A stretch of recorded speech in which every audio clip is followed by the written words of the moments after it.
Hi, this is Yarlin. And this is Katie. And this is Faye and Fables. So today we're going to be talking about Mother of Death and Dawn, the War of Lost Hearts series, book 3. Yeah. Yay! We finally got to the end of this series and wow, I truly had a great time. Oh my God. And this is my second time reading it and I loved it even more. I was obsessed with it.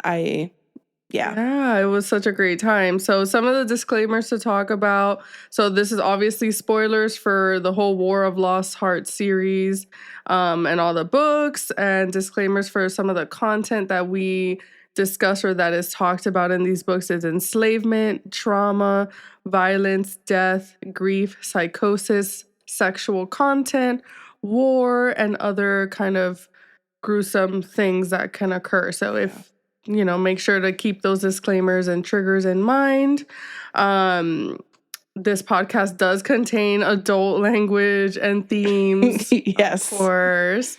And it's not designed to replace therapy or any type of diagnosis, any type of assessments or things like that. So make sure to listen to this just for fun, get your own type of treatment and seek out your own therapy if that is something that you're looking for. And yeah, let's get into it. So we're going to go through our reader mind first, which includes rankings and ratings, plots and thoughts, and our tiki moments. We've come up with a name for everything. We always have a little catchphrase. We got it. The nicknames and the catchphrases. If we don't have them, what are we even doing? Yeah. And then we're going to go through our therapy mind thoughts. There were so much packed in here. And then just final reminders and things. I almost said theories for future books, but this is it. This is it. This series has my heart. Yeah. Okay, so let's go ahead and start with our rankings. We have our star ratings and our chili pepper ratings. Yarlin, what was your star rating for this book? Okay, so this book, I gave it a 5 out of 5. Yes. Really, this book had so much that tied in together to the whole series where I feel like now once I'm in it, I'm like, this is a 5-star series and like all together. Yeah. So it was truly really great. And like, I think that's the whole part of like the beginning books of like building the whole stories, and you have some books that maybe you have more connection with. But this one, wow, it came to fruition and everything. And I loved it. 5 out of 5 for me. Well, and I feel like it was so interesting because your star ratings like increased over time. It was like 3 out of 5 for the first one, 4 out of 5, and 5 out of 5. So it was like this real ramp up for you, I feel like. Yeah. And I like that. You know? I think it's like as you become more invested into a series, which is kind of the whole point, I guess, even in like a long series, people have like their favorite books in those series of whatever's going on. Yeah. So, remember back to, I feel like we had a big discussion around that for Fourth Wing. It was like which ones were our favorites and all that. I also gave it 5 out of 5. I was a stan throughout the whole thing. Yeah. And what I will say is I loved it even more the second time I read it. Yeah. And I think it got to me even more with the second reading because I knew like when these moments would unfold, I knew the cost. Like I knew how it was all going to come together. And so there was this my heart was breaking at points. Yeah, I feel like I would reread this series. Oh my gosh. It was so much. And then we have our chili pepper ratings. Ooh. So what did you give it for a chili pepper rating? I gave it a 4 out of 5. Yes, girl. Okay. I feel like we had a lot of spicy moments, and it was just we will go over the tiki moments later, but I felt like it was a 4 out of 5 for me. Yeah. It was good. There were 2 sexathons in there. There was one for Tish and Max and one for Katawan and Aoife. It was like days long romp sessions, and that's pretty good. That's pretty good for this series. For this series, I think that's the thing. Yeah. It was pretty good. I gave it a 3 out of 5, not because of the quality of the spice. The high quality spice. Very into it. It was wonderful to read about. It was the amount. It was like the amount of spice in it. And we've talked about this in the previous episodes for this series. It's not a spicy series. Like it's not designed to be predominantly spice with like, you know, some other elements added. It's a fantasy series that includes bits of spice. So I think if I were to give it like a 4 out of 5 or a 5 out of 5, I would just want more of it. Yeah. But the quality of what was there, I see. Chef's kiss. Loved it. There's so many moments that we could talk about, and we will. We'll get to it in our teehee moments, so I don't want to spoil that. But so we have our star ratings, our chili pepper ratings. We both were very excited about this book, loved reading about it. And so now we're going to go through our plots and thoughts. And as I was trying to think about how to talk about the plot of this book, once again, I arrived at this interesting moment where I was like, okay, we're going from 3 different perspectives. Yep. How do we bring that all together? And the book starts with Max Antarius, i.e. Max, Tisana, i.e. Tish, and Aoife, i.e. Aoife, or Rashay, in 3 different places, and they kind of have 3 different things going on. That happens through part 1 of the book, and then part 2, they all kind of, or a little bit before part 2, they all start intersecting. Yeah. So I'm going to go through kind of where they all start off separately. Yes. And then we're going to do like combo timeline. Okay. Does that sounds awesome. Sense? Okay. Yeah. We're going to start with, and as I said in the other 2 episodes, I'm going to do all of the names, all of them. So we're taking that on today. We're taking that on. Unless I've explicitly said that there's a nickname, then we're going to say every name at least once in full before we delve in. So Tisana Vatezik starts off her plot or her experience in the house of the Faramovs. The Faramovs are one of the Threlian lord lady families.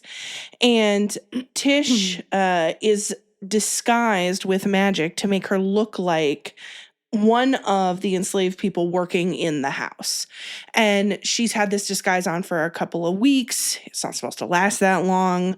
She's really, but she wants information about the Fae. She wants to make sure that the Threlian, the enslaved people that she has saved and sort of built a community around, they need important information about the Fae and about the Threlian lords, because both are power players in this world. And so she's serving up her wine, doing her thing, looking not like her, but like her. And who should walk in but some key Fae people who are looking for a particular artifact, which we later know is called the Wayfinder. And what the Wayfinder does is it leads you to pools of very powerful magic called Lajaras. Now, at the time, Tish doesn't know this. We kind of, as readers, don't know this, but we're going to be talking about the Lajaras and the Wayfinder throughout, so we're going to have that context in mind. And she kind of accidentally touches this orb, the Wayfinder, and it absorbs into her skin. And now she's got a golden hand that lights up around the Lajaras. But at the time, it kind of just goes into her skin, and she's like, well, that's there. That happens. Yeah. That's in my skin now. Whoopsie. Yeah. And then her disguise starts melting. Chaos is ensuing. And she's like, I gotta get out of here. She escapes just barely with the help of Ishka, who is one of, kind of the Fae who's helping the Threlian enslaved people and is trying to prevent this cataclysmic world event. Yeah.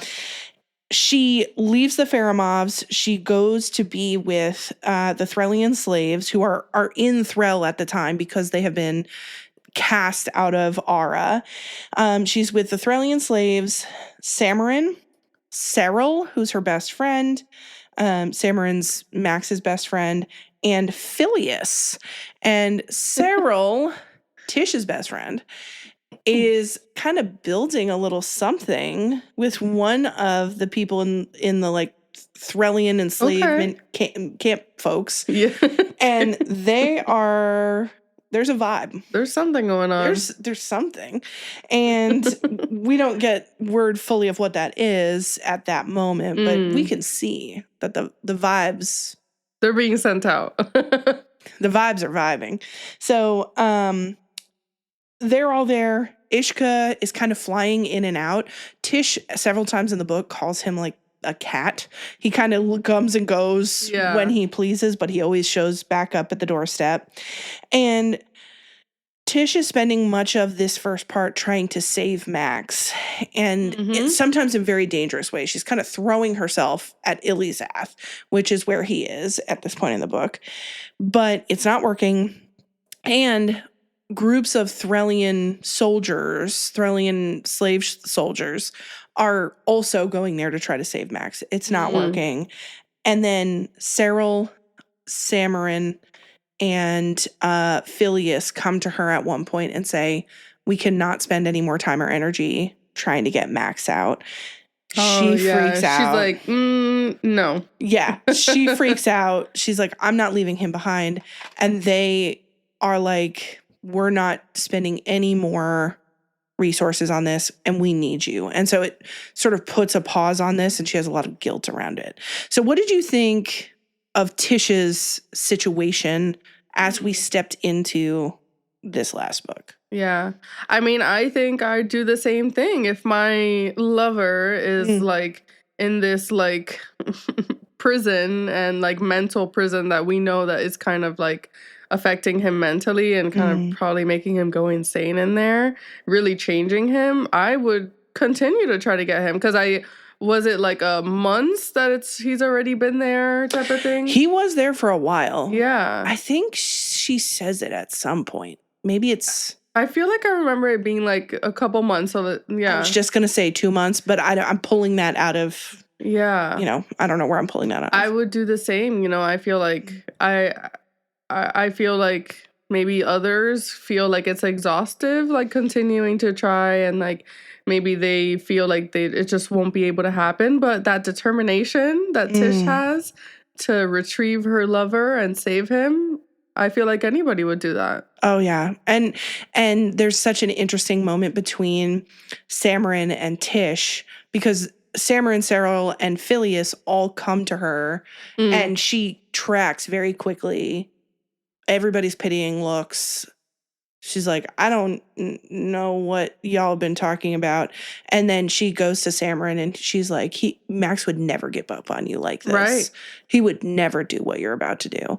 And Samarin has a lot of guilt about that. Good. Yeah.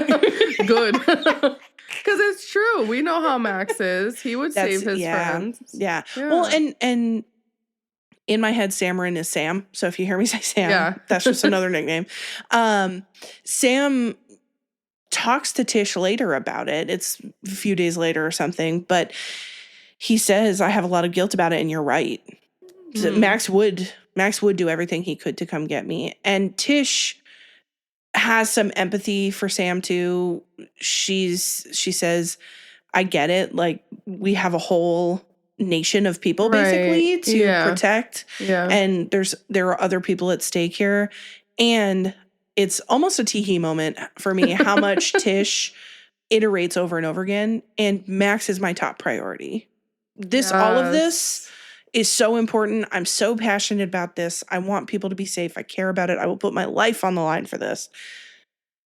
But my partner is suffering. Oh, yeah. I can't. And it's like where she's like, I can't do it without him. Probably, you know, and like just tackling on all the stuff of the new situations that are occurring. It's like she probably just can't do it without him, as I would understand. Yeah. Oh yeah. And this is where I love in a book it almost feels like that, you know, let the world burn. Yeah. I'm coming after you kind of thing. And I love that. I'm into that. So go Tish. But while Tish has been convinced to pause rescue efforts to get Max. Aoife, and we'll get back to her later, but I just need her for like 1 second to convey this plot point.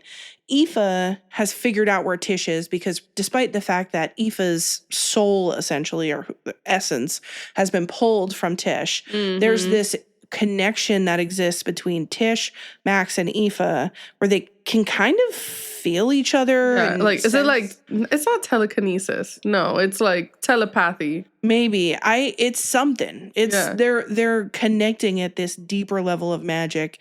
Yeah. And so each of them has little visions or dreams of each other.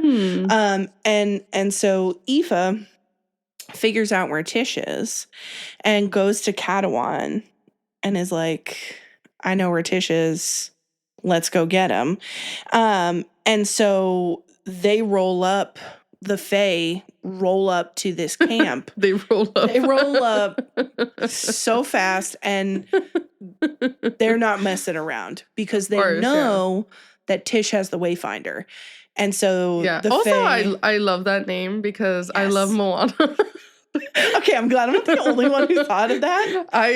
When I heard it, I was like, oh, Wayfinder. And will find me, and no one knows. I love Moana. Constantly playing in my house. I recently saw Moana 2 also, which I really liked. I love it. Yeah. And I love the Bat Lady because I love a villain. Which it's all tied. Well, I actually have a lot of thoughts about Moana 2, which we can get into. We should do an episode of Moana. Let us know if you want a full rundown of Moana 1 and 2. We love Disney lore, but I am not a Disney adult. No, I'm just letting y'all know this. No. I got some Disney adult friends, but I'm not at their level. You're like, not to name names, and I won't. But I know you. But you know who you are. Yeah, no, I wouldn't call myself a Disney adult. Ooh, yeah. But I definitely enjoyed Disney growing up, and if I'm presented with the opportunity to watch a new Disney movie that comes out, will do. Anyway, Moana aside. Coming back to the point. So they attack the encampment, and Ishka and Tish are talking because Ishka basically lands, sees the Wayfinder on her hand, goes, we gotta leave right fucking now. Yeah. And as soon as that sentence leaves his mouth, the Fae roll up, and Ishka is like, let's go. But Tish, being the selfless person that she is, says, the Fae have to see me leave this place so that they don't continue to attack these enslaved folks that we just saved and are trying to protect. We're trying to build a nation. And it's confusing. If you hear me identify them as the Threllian slaves, it's because there are the lords of Threll, and then there are the enslaved people of Threll. So when you say like Threll, the people of Threll rolled up, it could either be the enslaved folks or the lords. So I'm really trying to keep that. We're keeping it organized. But I want to recognize we're like identifying them by their enslavement, which I don't love. And that's how they're talked about in the book. Yeah. So Tish basically walks out onto the street and says, come and get me, boys and girls. And all the Fae swish their heads toward her and go, Wayfinder. Oh my gosh. She does a little song and dance so that they see it. Of course. And then her and Samarin stratogram out, essentially. And she says to Ishka, find us wherever we end up. She and Samarin messily and very quickly stratogram out of there, but they've made their point and they've done what they intended to do, which is the Fae go, well, Tish is gone. We don't really need to mess with these people anymore. Right. We're also going to leave. And then Ishka spends a good bit of time convincing Sam and Tish to go in search of these magical pools called Lajaras. There are 3. There's the Change Lajara, the Life Lajara, and the Death Lajara. And if you hold all 3 of them, or you have power over all 3 of them, gives you the power to basically change reality. And that's almost a direct so cool. quote. So cool. And this, I'm curious because I think the magic system in these books is so interesting. And in the third book, it gets so complex and intricate. What did you think of this whole Wayfinder, Lajara's magic system? Yeah, I like the way that, you know, they kind of dove into these magics more and made it the plot point of this book of like searching for them and all of that and understanding like what this deeper magic is that was talked about in the first two books, and like truly seeing like what the power is, like who's after this power, and yeah, we see all of that later on. But I thought it was really cool. I think also that's why it was like a 5 out of 5, because it was just like this whole magic system was just so cool. And I would love to see this in a movie or in like a show or something. Well, and I think it was really interesting to see, and it would be cool to visualize how they would do for a show these deeper levels of magic where, and essentially what you learn in this book that Tish and Max and Aoife have been doing this whole time and not really realizing it, when they've been delving into the deeper magic, they can see rivers of magic. That is so cool. The sort of more surface level magic crossing over their heads. And so it's just, it would be so cool to, I think, for a movie maker to put like that visualize it. Yeah.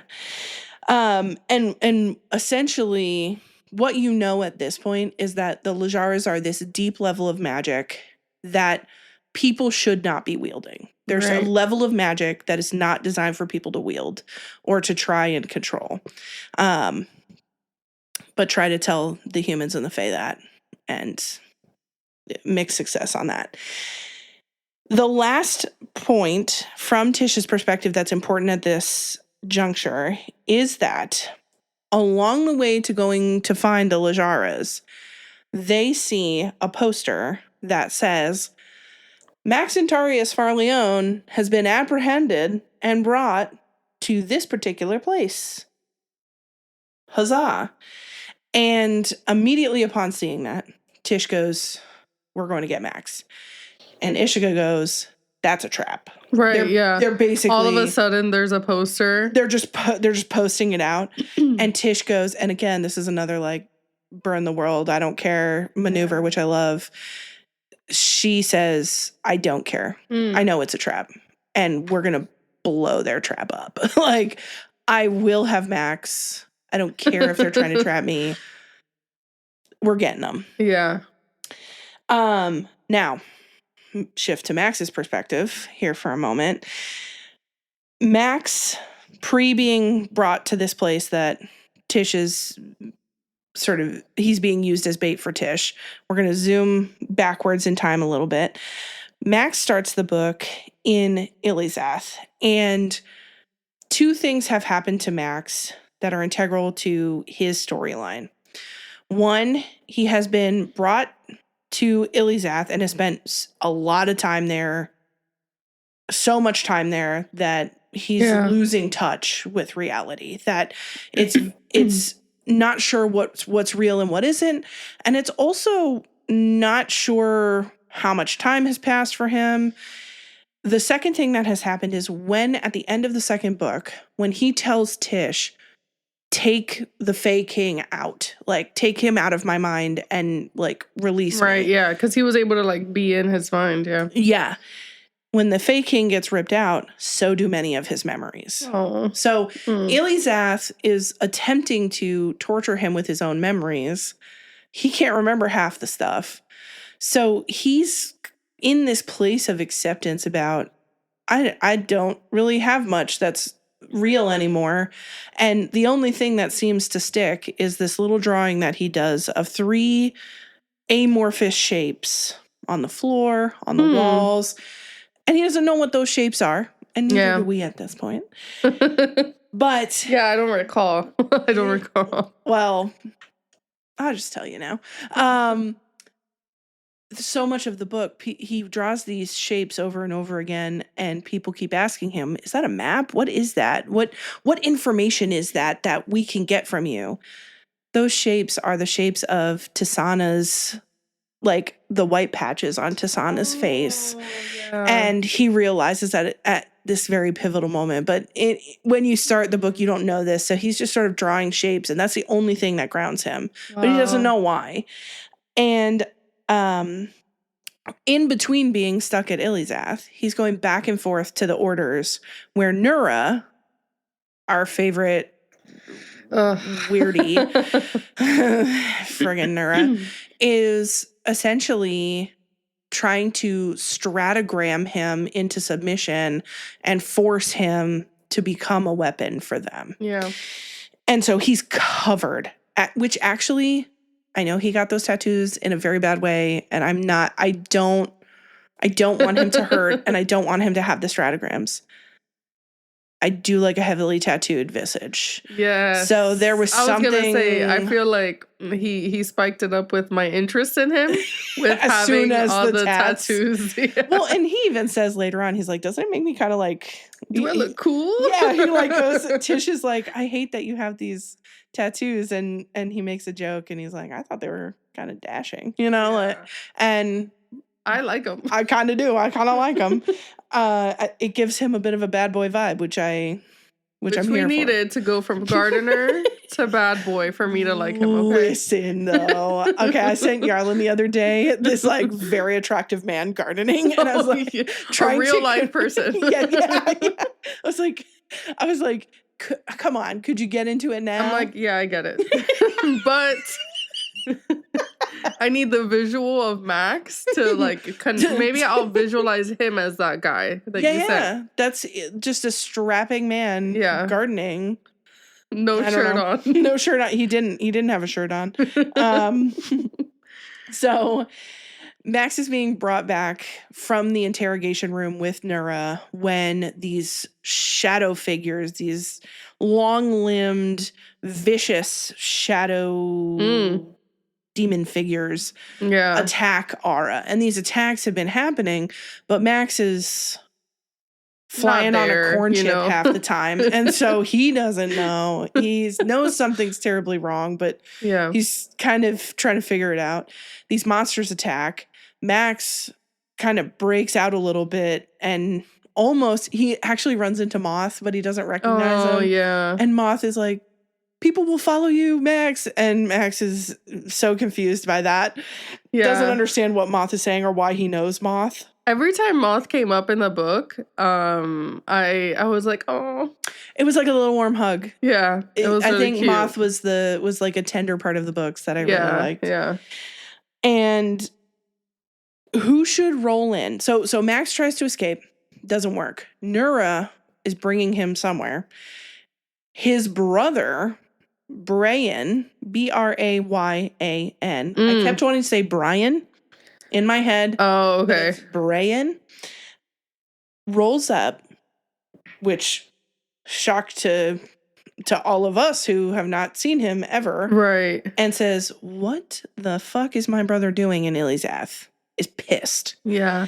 And him and Nura have words, but ultimately Max goes back to Ilizath. What did you think when you saw Max's situation, the stratograms, the Ilizath, Brayan shows up, his situation?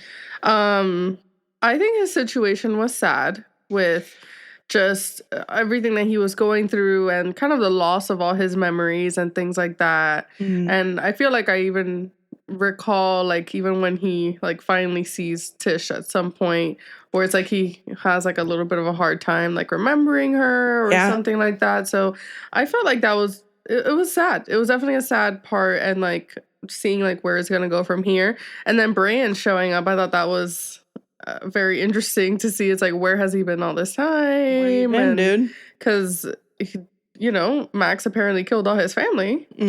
So, well, and it was interesting because you quietly, like, it quietly is in there that Brayan was not one of those who was killed. Oh, but you never, right? I didn't highlighted. I didn't even think about that. Yeah. Well, and I think maybe that was purposeful. Right. I wonder if Carissa kind of threw it in there a little bit. She's like, here's all the people that died, and Brayan's just not on that list. Yeah. I don't remember the name Brian coming up before, though, where we would have picked that up. I think he comes up a couple of times when Max talks about his training growing up, because Brian was one of the key people. And in the third book, they reference it too, especially when Max is trying to figure out his memories, that Brian was one of the people who trained him and was very like militaristic, very hard on Max, but really pushed to make Max an excellent fighter. Oh, okay. And so you see him referenced in that way, but when Max usually thinks about the murder of his family, he doesn't highlight that Brian is not there. Oh, he says, you know, at first I killed this person and then them and then them. Yeah. But it never says, or not never, but it rarely highlights, oh, thank God Brian wasn't there, or right. And why didn't he ever like talk about his brother or connect with his brother again? That's weird. Well, so I think what comes out in conversations between Max and Brian is that Brian had rolled up to the funeral, but Max wasn't there because Max went on the I'm going to heal my trauma through drugs tour. Yeah. And was flopping around in gutters, getting high. Yes. And Brian essentially confronts him at one point and says, where were you? Where were you when all of this was happening? I went looking for you and I found you in a gutter somewhere. Yeah. High off your ass. Yeah. I thought you were in danger. I thought you had died and you were getting like stoned, man. And Max feels really bad Max kind of half feels bad about it because at that point, because he can't remember it. Yeah. So Max and a lot of his plot line toward the beginning is focused on him just asking people questions about like, what happened at this point or what happened? And his brain, there's a block in his brain through that first part where if he asks questions too much or too deeply, he gets like these shooting headaches or pains. So he's constantly trying to find out new information, but it's hinky. So you learn a lot more about Brian and Max's history. Yeah. So it doesn't work. Brian can't get Max out of going back to Elisath, but Max is starting to remember things in a tangential way. It kind of, some of his memories are starting to get knocked loose a little bit. And he makes a deal with the prison because one, he realizes that the prison is talking to him or sentient, right? In a way beyond it's just trying to make me feel fear. There was something deeper there, and so he makes a deal with the prison and says, you know, please let me go and let me get out in the world. And the prison says, you can go if one, you'll take a piece of the prison with you, and two, if you'll come back when I call. Those are the conditions that the prison lays out. And Max, who doesn't quite know what's going on and thinks to himself, there might be consequences later, but I don't know them, says yes. And off he goes, and he walks out the door, and Brian's right there going, what the fuck, man? I've been trying to get you out of here. What's going on? And Max goes, he tells him the whole thing. He says, I made a deal with this prison. Yeah. Brian's questioning his sanity faculties. But they get in a boat and they start rowing out. And they're going to go, their initial plan is they're going to go to Bezrith, which is on the outskirts of, I think, either Threll or Ara, but it's a place that they can go that Nura doesn't have a lot of sway with the people there. So on their way there, interestingly, you meet Brian's ex-fiance and potentially his daughter, side quest. And then they keep going. And on their way to Bezrith, they run into spindly shadow creatures and wielders who take him to that fortress where then they have the flyer that's going to get Tish to come there. He's being used as bait. And they essentially take him on like a bait walk where they walk him around the perimeter over and over again, hoping that Tish will see him and come out. And Tish does see him. And what the folks in the fortress don't realize is that Tish has an extensive network of Threllian enslaved people who will essentially do her bidding. Right. And so they set this trap, but they forget about the power of the people. Yeah. Which I heard Love myself that. say that, and I was like, shit. That was a good one. The power of the people. And basically talks a guard into helping Max escape. They run afoul of another shadow creature. Aoife is trying to get to them. She can feel them. And Catalan is trying to use his magic, but it's too much. But Max and Tish ultimately are reunited. And the first thing she does is she runs and she throws herself into his arms. She's so relieved until she feels that he's not hugging her back. Oh. And then he like puts like a comforting, awkward little hand on her back and is like, there. And she realizes that Max doesn't remember her. And Max feels like he knows her. There's something he can sense. There's something that she's important. The smell of oranges. The citrus scent. She smells of citrus. I would love to smell like citrus like all the time. I would love to smell like citrus after I break my boyfriend out of a prison and I haven't bathed in a week. That would be. Oh, that's what we're pushing it a little bit here. we're pushing the bounds of reality that you would smell like citrus at that point, but she does. She smells like citrus no matter what she's doing. Good for her. It's part of her aroma. I wonder if she's got like, do they have a surgery for that or something? Like, this is cosmetic. Yeah, like a scent implant. I don't know. We'll look into it. We'll get back to you on that. On the likelihood of scent implants in the world of We'll see our connections and what we got going on. There has to be something at Bath and Body Works for that. For sure. So what did you think at this point? We have now Tish's and Max's perspective. They're reunited, but it's not in the way that Tish expects, or I think that we expect. Yeah, I think I'm glad that it had they reunited pretty early on in the book, and being able to, I mean, now it's just sad that he didn't initially remember her, and being able to open up the memories and things like that. So I hurt my heart, when they reunited and he didn't remember. Yeah. And I'm sure she's really confused. Well, yeah. I think confused, hurt, and she's conflicted about whether she should help him remember things or not. Right. This is a big theme that she has a talk with Samarin about, do we even want him to remember that all this bad stuff has happened? That Richer, essentially, through Max, has murdered his family, that all this pain and hurt has occurred. That because he will go through it again, And that's the thing. That's the question of, do we put him through this, or do we let him live? Do we help him find a way to live happily somewhere where he doesn't have to go through this again? Yeah. Who knows? We do. We're going to talk about it later. But that's where Tish is at that point. Yeah. So, Max and Tish reunited, and it feels so weird. And now we cut to Aoife's story. We're going to do her lead up, and then we're going to do our combo narrative. So, Aoife is with Catalan, who's the Fae King, in Eladar, which is the kingdom of the Fae.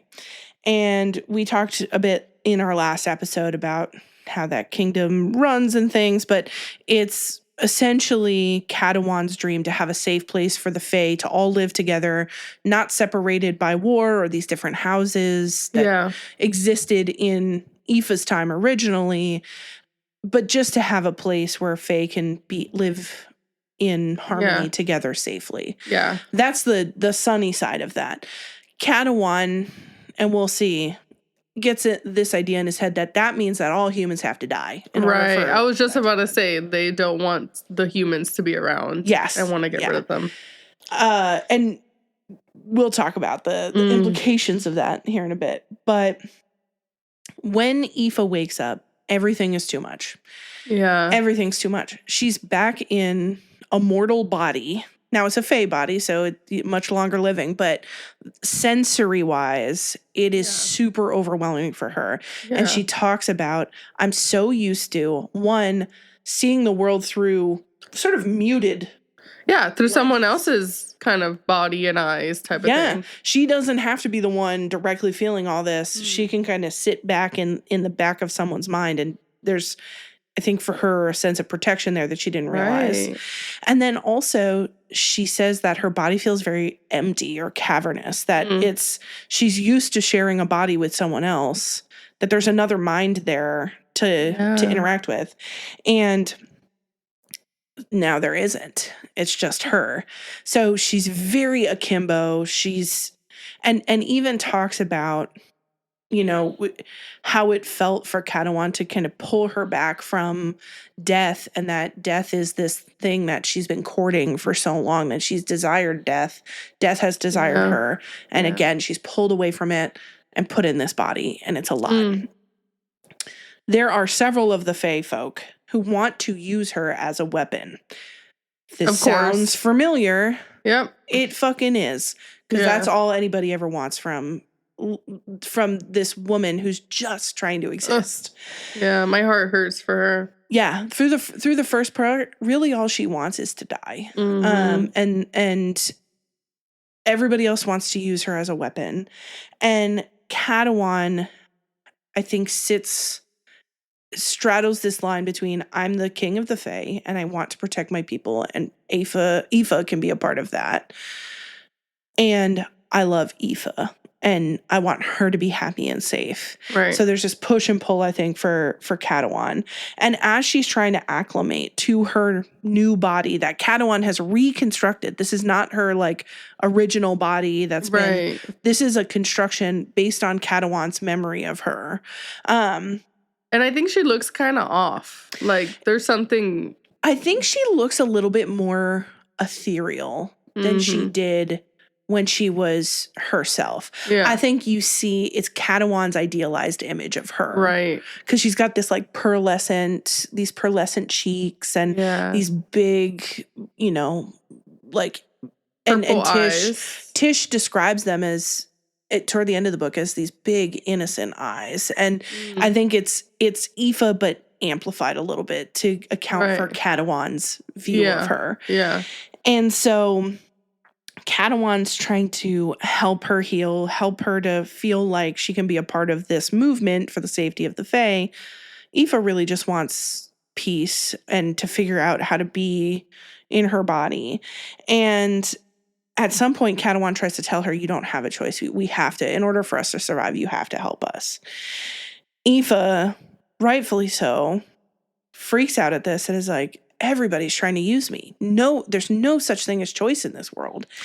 And she runs to the Obsidian Cliffs where her family had lived hundreds of years ago, and now they're deserted. Yeah. But she goes back there, and Catalan gets the feeling like she might, so he shows up. And he shows her how her father and her sister died. Essentially, her sister killed her father, who was trying to start up another war with the Fae. And ultimately, there was another war with the Fae. And in retaliation, and Orshid is her sister's name, Orshid kills her father. And in retaliation, her father kills her. She watches this go down and feels, obviously, all of the pain and hurt at seeing her sister die. And she learns that her mother is alive. But she says, I never want to see her. She didn't protect me then. I need her to protect me now. So what do you think about kind of where we find Aoife, how she starts her narrative? Yeah, I think Girly's having a hard time.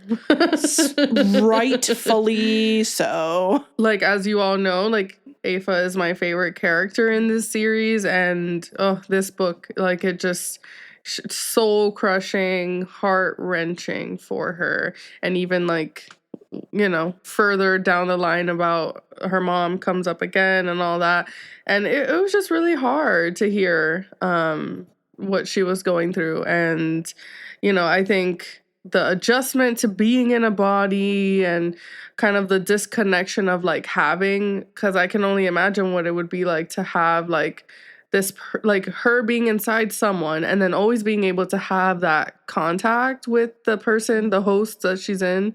And now she doesn't have that. So she's pretty much alone in her thoughts. And that could be really scary for people, or at least for her. Yeah, it's this existential loneliness, Yep. which I think every person, whether you're in this world or in the regular everyday world, we all face this existential loneliness of like, there's only you inside of you. It comes up every now and then. It's just like, there's only me in my mind. For some, there are some that have multiple individuals. That is very true. Mind. If we've got, and we talked about dissociative identity disorder, and I think too, you can personify parts of yourself. Like I definitely mutter to myself I'm like, Katie, come on. So you can kind of populate your own mind. Yeah. And I think it makes me think of my humanness when I hear of Aoife's experience. It feels like a child trying to figure out how to be a human. And it makes me like...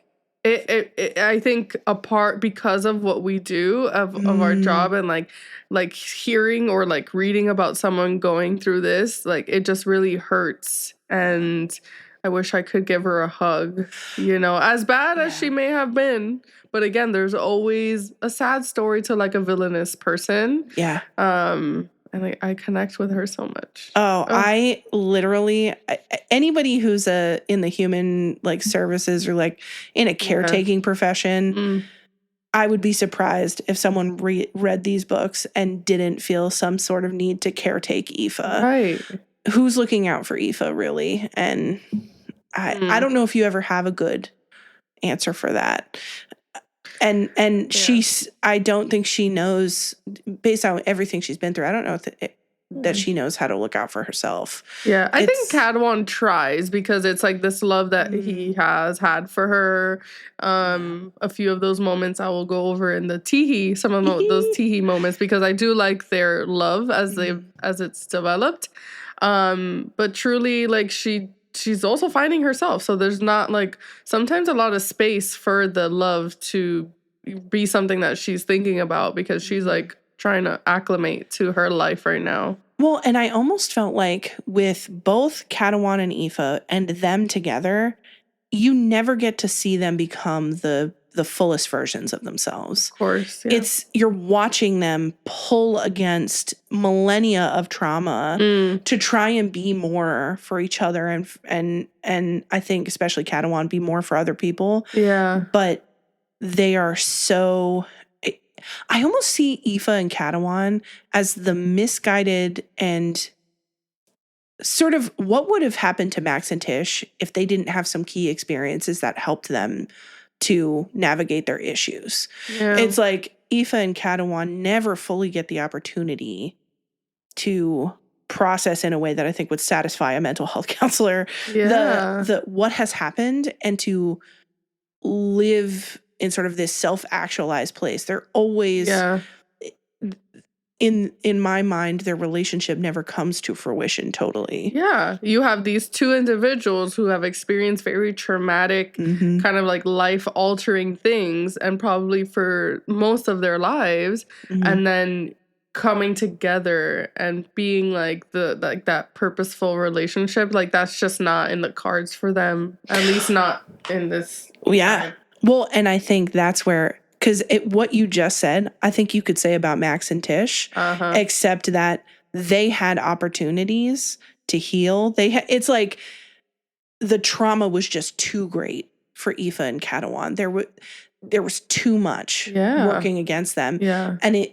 I think it made me think about what would have happened to Max and Tish if they had had as much trauma as Aoife and Cadwan. Right. And I don't know if they would have done any differently. You know, I don't know if they would have become what they were without some sense of healing or some sense of support from people in a community, basically. Look at us. We're like, we can get into this. Depths. Yeah. Oh. Anyway. This is what we do, guys. Yeah. It was we really, it was like a soul moment. So during this time, Aoife's trying to figure herself out. Finally, she decides, because Cadawan realizes he's made a mistake when he tries to tell her she doesn't have a choice. He says, that's not what I'm about.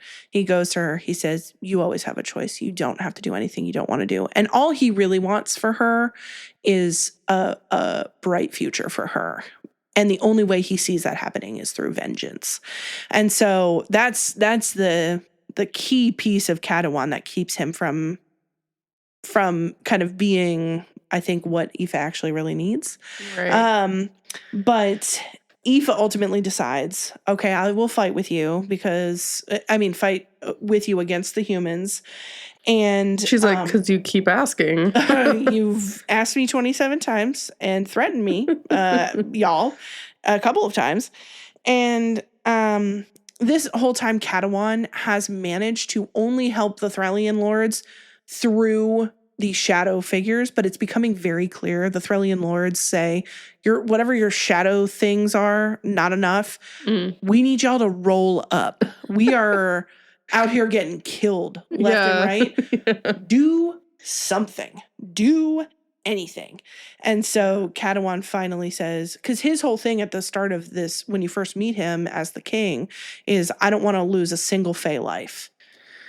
But you want to go to war. You want to slaughter everybody. Yeah, it's not making sense. Yeah, please tell me how that adds up. And so Cadawan realizes this and says, okay, we gotta roll up and help. So we actually have to do the thing that we said we were gonna do. I understand his protection part, because it's like the humans, really wanted to get rid of the Fae and all of that occurred in like the beginning books of like the Fae having to kind of be in hiding a little bit.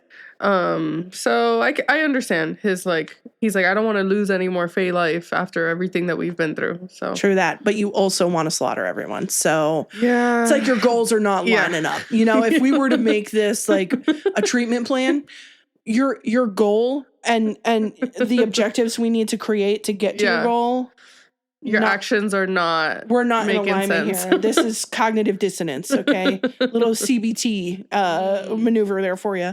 We can't have both of these. So Cadawan sees this. It goes, okay, we actually have to roll up and fight. Right, he accepts. Yes. So he rolls up to Thrall, partially because the humans are pressuring him too. And then they figure out that... they figure out a couple of different things. They figure out that Max and Tish are trying to find a Lajara. And there is a little back and forth between Max and Tish about, is Max going with Tish? What's happening? All this stuff. He ultimately shows up in what used to be Najara, but is now called Zagos. It's Naraja was where the Fae and the humans lived together. Yeah. And then it all got destroyed. Now it's called Zagos, but the old palace of Naraja is still there. And so Aoife and Cadawan destroy many of the encampments or the bases that the enslaved folks of Threll were building as a part of their rebellion. They destroy several of those major hubs. And when they figure out that Max and Tish are going for the Lajara, they take off for Zagos. Which, fun fact, Nura also. Ara's army, the Aran army under Nura, also taking off for Zagos. So Max and Tish are running for the Lajara, and now everybody's running for it. Aoife is really trying to go for this power pool. They're all trying to get to this powerful pool of magic so that they can control it. She is waylaid by Ishka and the zombified version of Ishka's sister, Iajka. Iajka. Nice. Yeah, that's as good as that's going to get. And Max and Tish are down there. They're pulling from big power. Aoife's pulling for big power. And then this is where all of our timelines converge. This is where we start to get this combo narrative. And I can't tell you each of their perspectives separately anymore. which really gets to my little I like things in boxes brain. And now it's it's everybody's combo narrative. And so the Arryns are coming, the Fae are coming, Max and Tish, along with Samhain and Ishka, they go, Max and Tish are the first ones to get there, and they go down into this pool to get the change magic that exists at the bottom of the Narajan Palace, the empty Narajan Palace. In order for them to do that, they have to hold hands like a little team. So and Max has to go through all his memories and decide, do I want these memories back or not? And Tish tries to say, you don't have to do, like, you can keep this locked away. You don't have to suffer again. Yeah. Max, for reasons that he doesn't totally understand, because he loves Tish so much when he has his memories, says, no, I have to do this. I just know I have to. Yeah. So they hold hands in a little bog, the little under the castle bog, and they delve into this magic together, and they bust through all these memory blocks. The whole time his mind's like, you don't want to go there. Max says, I want to go there. Yeah. His memories come rushing back. He and Tish use the change magic. They get this basically calcified heart is the representation of that magic. They use the magic, and there's such a powerful blast of magic that comes out of that Aoife turns to Catalan and is like, run, Forrest, run. And everybody starts running. Yeah. People are trying to get out of there because the magic is going to friggin' destroy them. Yeah. Aoife, in order to protect the Fae who have started to retreat, holds back the wave of magic with her own magic, which is very heroic of her. Okay.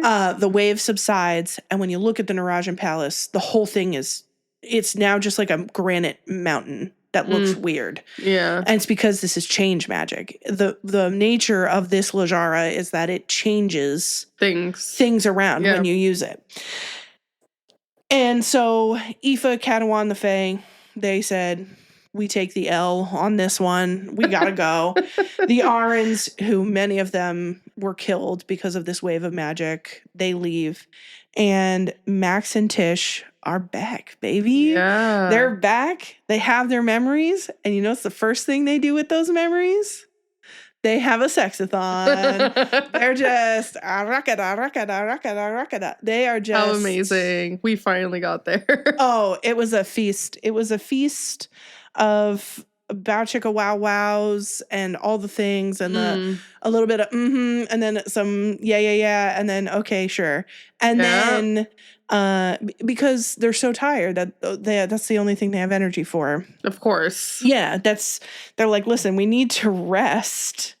Of course. They this also is our do form bathe. Of rest. Okay, finally. They bathe at some point, I think. And I thought of that. I was like, thank God the two of you got into a bath. Some type of water. Yeah. And from there, they decide to go to Ora Siev to meet up with the Threlian enslaved folks. What do you think at this point? They've captured the first Lajara. Things are all akimbo. Everybody's after the Lajaras.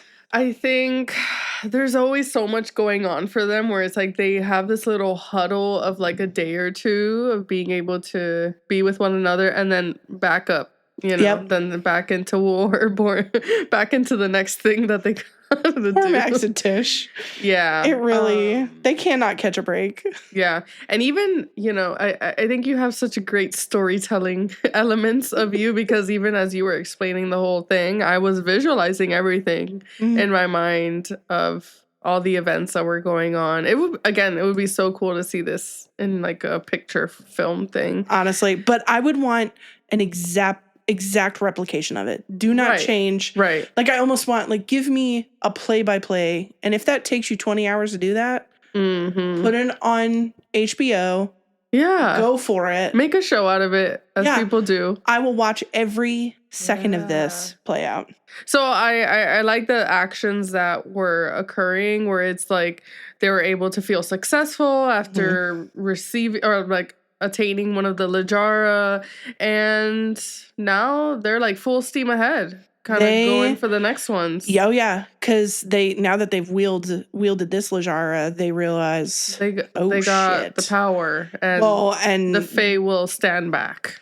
Well, and if the Fae get their hands on any more of these Lajaras, we gonna die. Yeah. So it's like life or death. Yes. So they decide to go to Orosiev, which is where the Threllian enslaved folks are holed up. And on the way there, Tish gets captured by slavers and brought to the Zorakovs. If that name is familiar to you, that's because the Zorakovs are the terrible sadists who sent that box of hands to Max and Tish's doorstep. Yeah. So there's history here. The Zorakovs have been after Tish. Tish, obviously horrified by them. And Tish basically leaves a message through this like armband to Max and Samarin and Brienne and Ishka. Go get the army from Morosiev, bring them to the Zorakov house. Let's free all these people that are over with the Zorakovs. Yeah. Well, simultaneously to that happening, Nura is meeting, which Tish does not know this when she's scheming. And by the way, while she's under sort of the control of the Zorakovs, Lady Zorakov, who is maybe the most evil, like shrivel-hearted hag of them all, is torturing her and cutting off pieces of her skin. Horrible. And just being a terrible, terrible person. Yeah. Nura is setting up a meeting with the Threllian lords to barter for peace so that she can align with the Threllian lords so that the Fae don't align with the Threllian lords anymore. Yeah. Lady and Lord Zorakov are intending on giving Tish as a present to Nura. Katawan and Aoife find out about Nura, who's going to be at the Zorakovs. Yeah. And they roll up. And again, we have everybody converging, and nobody knows that the other people are going to be there. Yeah, it's crazy stuff that's going on here. Oh, it's wild. Yeah. Mayhem ensues. Everybody shows up in the hall at basically at the same time. Like Tish walks in and sees Nura and is like, Nura? And then as they're kind of having it out, Katawan and Aoife roll up. Oh my gosh. And they're like, you know that meme where everybody's like pointing their finger guns at each other? Yeah. That's literally what it's like. And a clash happens. Yeah. The most important part of the two most important parts of this clash are that Aoife and Katawan end up facing off against Tish and Max, almost killing them. But Max and Tish wields the Lajara and push Aoife and Katawan basically off of a balcony. And Aoife and Katawan find Nura incapacitated from the Lajara magic at the bottom of this mountain. Yeah. They take Nura. They leave. Max and Tish, having just barely saved the day, free the enslaved people of the Zorakovs. Congrats to them. Yeah, good on them. I feel like the only people in all those group of people who are just trying to make some people more free and more happy. Yeah. I guess. Katawan's trying to make Faye free, but in the worst way possible. But now that the Zorakovs have been overcome, all the other enslaved people of the other Threllian lords pop off in their own little elements, and now they have a Threllian conglomerate, basically, of different nations that have taken over. The Threllian lords are gone, and they need to work together, at least for a little bit, to kind of set up a new system of leadership. Right. Right after this happens, Tish feels this pressure to stay and help, but Aya, I don't know if you remember Aya, one of the council guys from Ara, sends a message to Max and Tish saying, nobody knows where Nura is. I'm typing like it's a phone. Like it's a text. Yeah, I'm like, my hands are like typing like it's a text. So Aya pops off a text and is like, hey babes, we need some help over here. Nobody's seen Nura in 2 weeks. LOL. Where is she? Heart, please help us. And Max and Tish take out their razor phones and they flip them open. And then they text back, LOL, K-girl, G2G, see you in a bit. In reality, what happens is they send a missive and it's all very official. But it would be cool if it was a phone. I'm just saying, just something to consider, Carissa. Some magical phone. Yeah. So they decide to go back to Ara, and Max is going to take the title of the Archcommandant. Yep. So that Max can be Archcommandant, Tish can be leader of the Threllian enslaved people. They can all get united to fight against the Fae. That's the plan. Ishka, before they go to do that, takes them to Ezra's house. If you don't remember, because it was a long time ago, Ezra was the original king of Naraja who had a partner in a human queen named Athelena. Athelena dies in the invasion of Naraja, but Ezra lives. Yeah. It's very clear that Ezra's mind is not totally in a place where it needs to be to have the kind of conversation that Ishka wants to have. Right. Ishka says, will you please try to overtake the throne from Katawan? Ezra is half like, I don't remember the last conversation we had about this. Ishka says, don't worry about that. You said yes. Trust me. And Ezra says, okay, sure. And then Tish and Max and Ishka and Brian and Samarin all head back to Ara. Ishka then goes to Katawan because Ezra showed up in Eladar around the streets just being like, I'm the new king. And Katawan brings him in, as clearly sees what's going on. It's like, this was not your idea. Yeah. Go bring this guy to like some comfy cell where he could just chill and have a peaceful life. Yeah. And Katawan and Ishka have a conversation. It does not go well. Ishka's trying to say, please don't do this. Please don't do this. Katawan says, how dare you say that to me? You betraying fool. I had so many words for that. I know. And I was like, where are we going to go with this one? I sorted through every swear word I had, and then I chose one that wasn't a swear word. Good on you. For the decorum. Cut to me saying fuck 50 times. But that one's kind of regular language. Yeah, there you go. Aoife hears them having this conversation, goes out to the balcony, runs up to Ishka, says, you motherfucker. I see you didn't get a swear the first time, but then now I have to make it up to you. It's out the window now. Yeah. Now, literally and figuratively, he gets pushed. She slits his throat, which was a jarring moment. I was like, Ishka, I actually have a soft spot for Ishka. She slits his throat, pushes him off the balcony. He is dead. Yeah. Lots happening. Yeah. Where were you at this point? What were your thoughts? What was sticking out to you at this point? I feel like I was just like kind of like catching up and following through everything that was going on. I can't recognize anything that stood out to me. I think Nura sucks, I think that's where I was just like, I really don't like her at all. Yeah.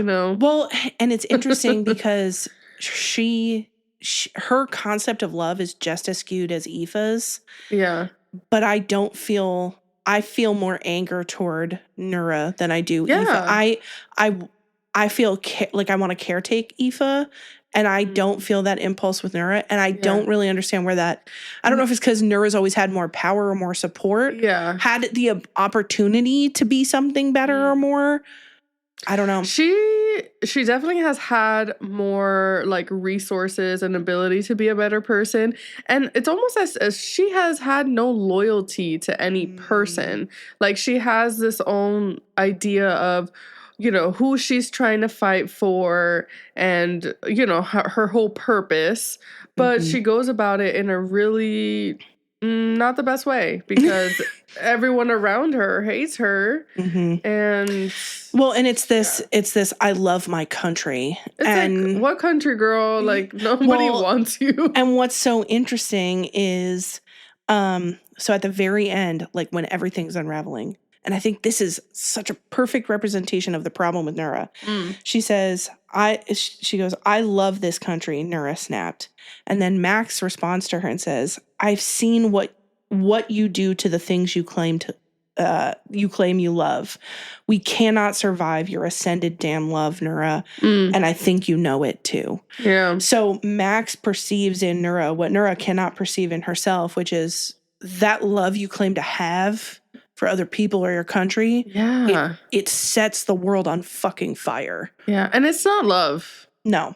Well, and she can't be convinced that it's not, you know what I mean? It's not love. And she can't be convinced of that. Yeah. In her mind, it is. And everybody's just blinded by these emotions. It's hard to connect with a character or a person like that, you know? Do you know what? As we're talking about this, I wonder if for me, Aoife is such a representation of intense emotion with nowhere to go. Yeah. And Nura, and it kind of spills out of her. Nura has locked down her emotions for so long that she becomes unfeeling. Because toward the beginning of these books, she has intense feelings. When she shows Max and Tish her mind, there is feeling there. Yeah. I'm like, how does she change so much, you know? Well, I think in the course of the book, up until when things really start unraveling and then she starts to just pop emotions, but she locks it down until she's unfeeling. Yeah. And that's something that I don't ever see from Aoife. Aoife's always feeling. It's not always helpful or well directed, but it's out there. Nura is this like cage, and she thinks that by caging her feelings, it makes her stronger, but it only makes her weaker. Yeah, and more dangerous. So that's where I was at with what's happening. Yeah. So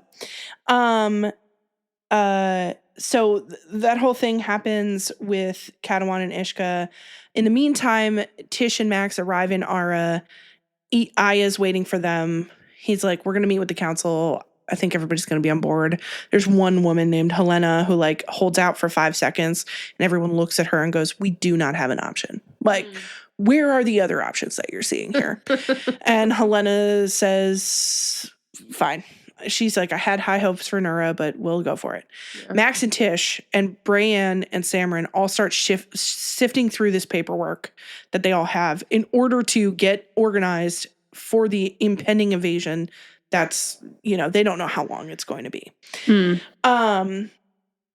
Meantime, in Eladar, where Katawan and Aoife are, Mishka, who is Ishka's son, and who's been sort of a side character throughout this whole thing. He's a kind of, you get the sense that he's a good person deep down, but he likes to solve his problems by getting drunk and having sex. And those are both can be fun if that's what you want to get into, but they don't solve problems by themselves. Right. Yeah. You can't use that to solve your problems. Or I haven't met someone who has been able to use those things to solve their problems.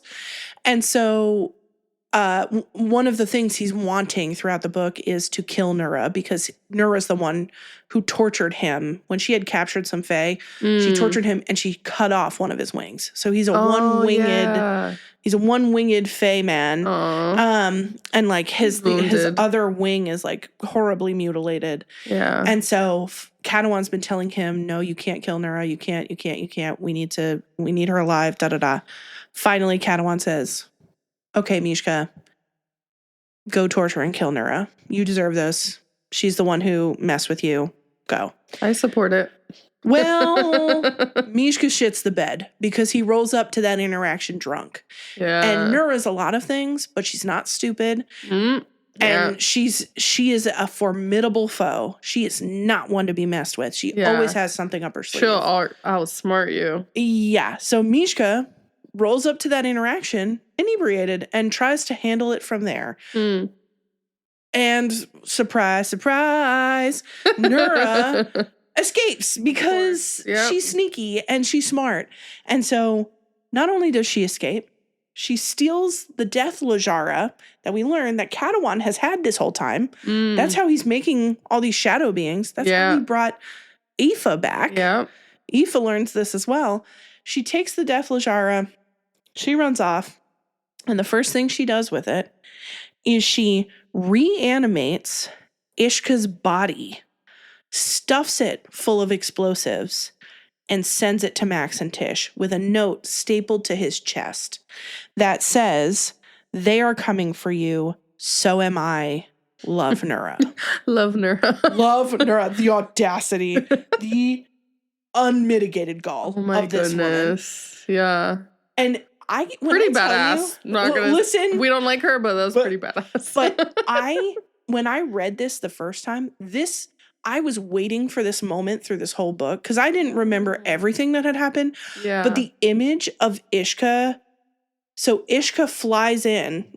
Max and Tish are in the towers in Aura. They see a golden streak across the sky and they're like, "Oh, Ishka's back." He always comes back.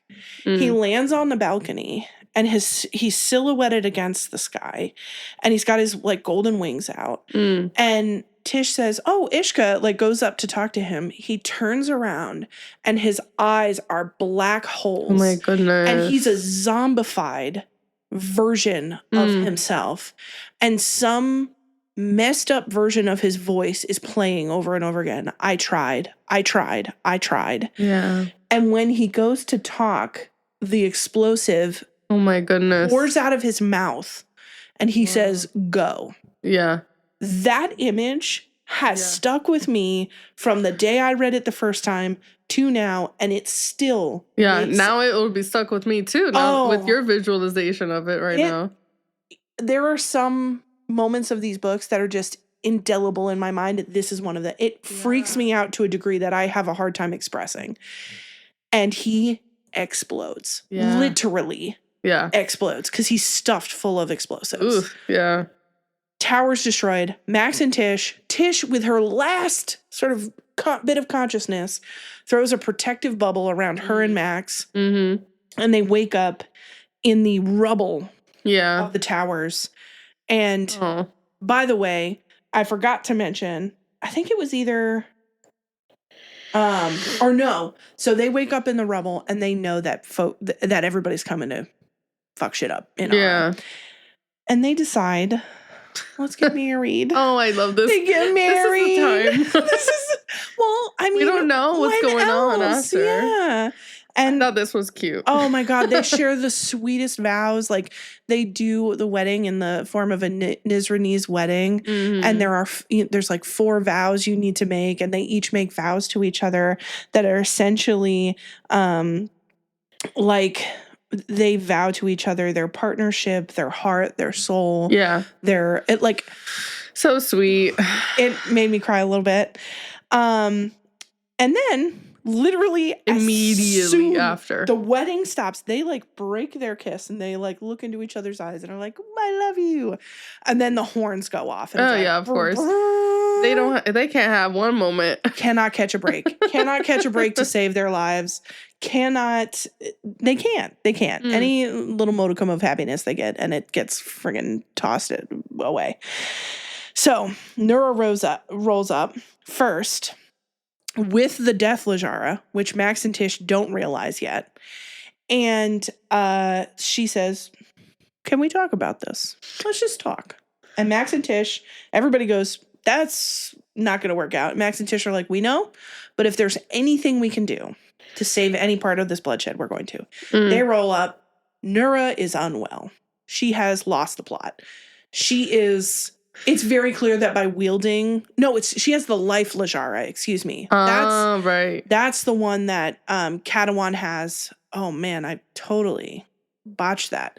Katawan has... catch it. Well, I did. Now, when I listen back to this, I'm going to be like, you. So Katawan has the life Lajara, which is how he's able to bring these shadow demon things into being. And now... Nura has it. But it's very clear that even by holding it or using it, it is a sort of death sentence to your faculties, but also just in general. Yeah. And to the horror of Max and Tish. So they try to talk to her. She's whatever sense of like decorum she had is gone. Now she's just raw rage. Yeah. And they try to talk to her, and then Max tries to kill her. Mm. But she's too sneaky for that. She said, do you think I'm stupid? I know you. Yeah. And just as, so what Nura has done, she's reanimated the corpses of the dead Threlian soldiers. Mm-hmm. And that is her army. Of course. Is a the zombie army. Yep. Max and Tish realize this, go, oh my God. Yeah. And they stratogram out back to the Aran shore and they go, our shit's about to get rocked. Ooh. Shit's about to get rocked. Lots of stuff. And then who should come over the horizon but the Fae? Catalan, Aoife, everybody. Catalan's not doing so hot because he's been using this Lajara magic. He's clearly going to die and he knows it. And now Aoife does too. She's determined she's going to save him. Yeah, I remember when I was listening to it, like hearing him where he's like wasted away or like really even having a hard time just like using his abilities and things like that. I was like, it seems like he's gonna die in this book. Oh yeah, yeah, and he knew it. He told Aoife, he said, "I'm dying." Yeah. Aoife is determined to save him at the top of this battle, but Nura's zombie army about to roll up. Fae army. Sick Catalan in tow, about to roll up. Yeah. What are you thinking at this point? What's happening for you? Wondering how the events will go from here, and are they gonna join together to defeat Nura? Are they gonna fight each other? Like, what is gonna go on? I was definitely like, wow, the string of events have been so chaotic and so good in this book. Yeah, this is truly like apocalyptic level. I love the zombie aspect of it too. I was into it. Well, and the trouble with the zombie army is they're not like a regular army where if you stab them through the heart, and Max says from his perspective, you have to disassemble them. Yeah. They'll keep going. Even if you stab them in the heart, they'll keep coming. Yeah. If you chop off their head, they will keep coming. Like, yeah, because they have this like dark power that powers them. Yeah. So, in the midst of this, if you were in the midst, you might not notice, but if you zoom out, like if we were the camera people, we could zoom out on this and watch it from afar. Yeah. What you would have seen is this sort of these two streams of mist flying up out of this battle. Yeah. And Max and Tish track it a little bit, but they don't really have time to think about it. There is somebody who does have time to think about it. It's Vardir. If you remember, Vardir is the guy who helped Nura torture Max and write all those stratagrams on him. Yeah. Bad news bears. He's not a good character, but he's I think a representation of like mad scientist. He is so unconcerned with the well-being of people because he's so adamant about the pursuit of knowledge. So the nature of his evil is kind of different than Nura's. Nura's feels more purposeful. Vardir's feels like your brain just isn't wired for empathy the way that other people's are. Yeah. And so Vardir runs up to Max and Tish and goes, y'all need to be paying attention. Those magic smoking pillars, the world's about to fall apart. You need to wield the Lajaras all together, the life, the change, and the death one.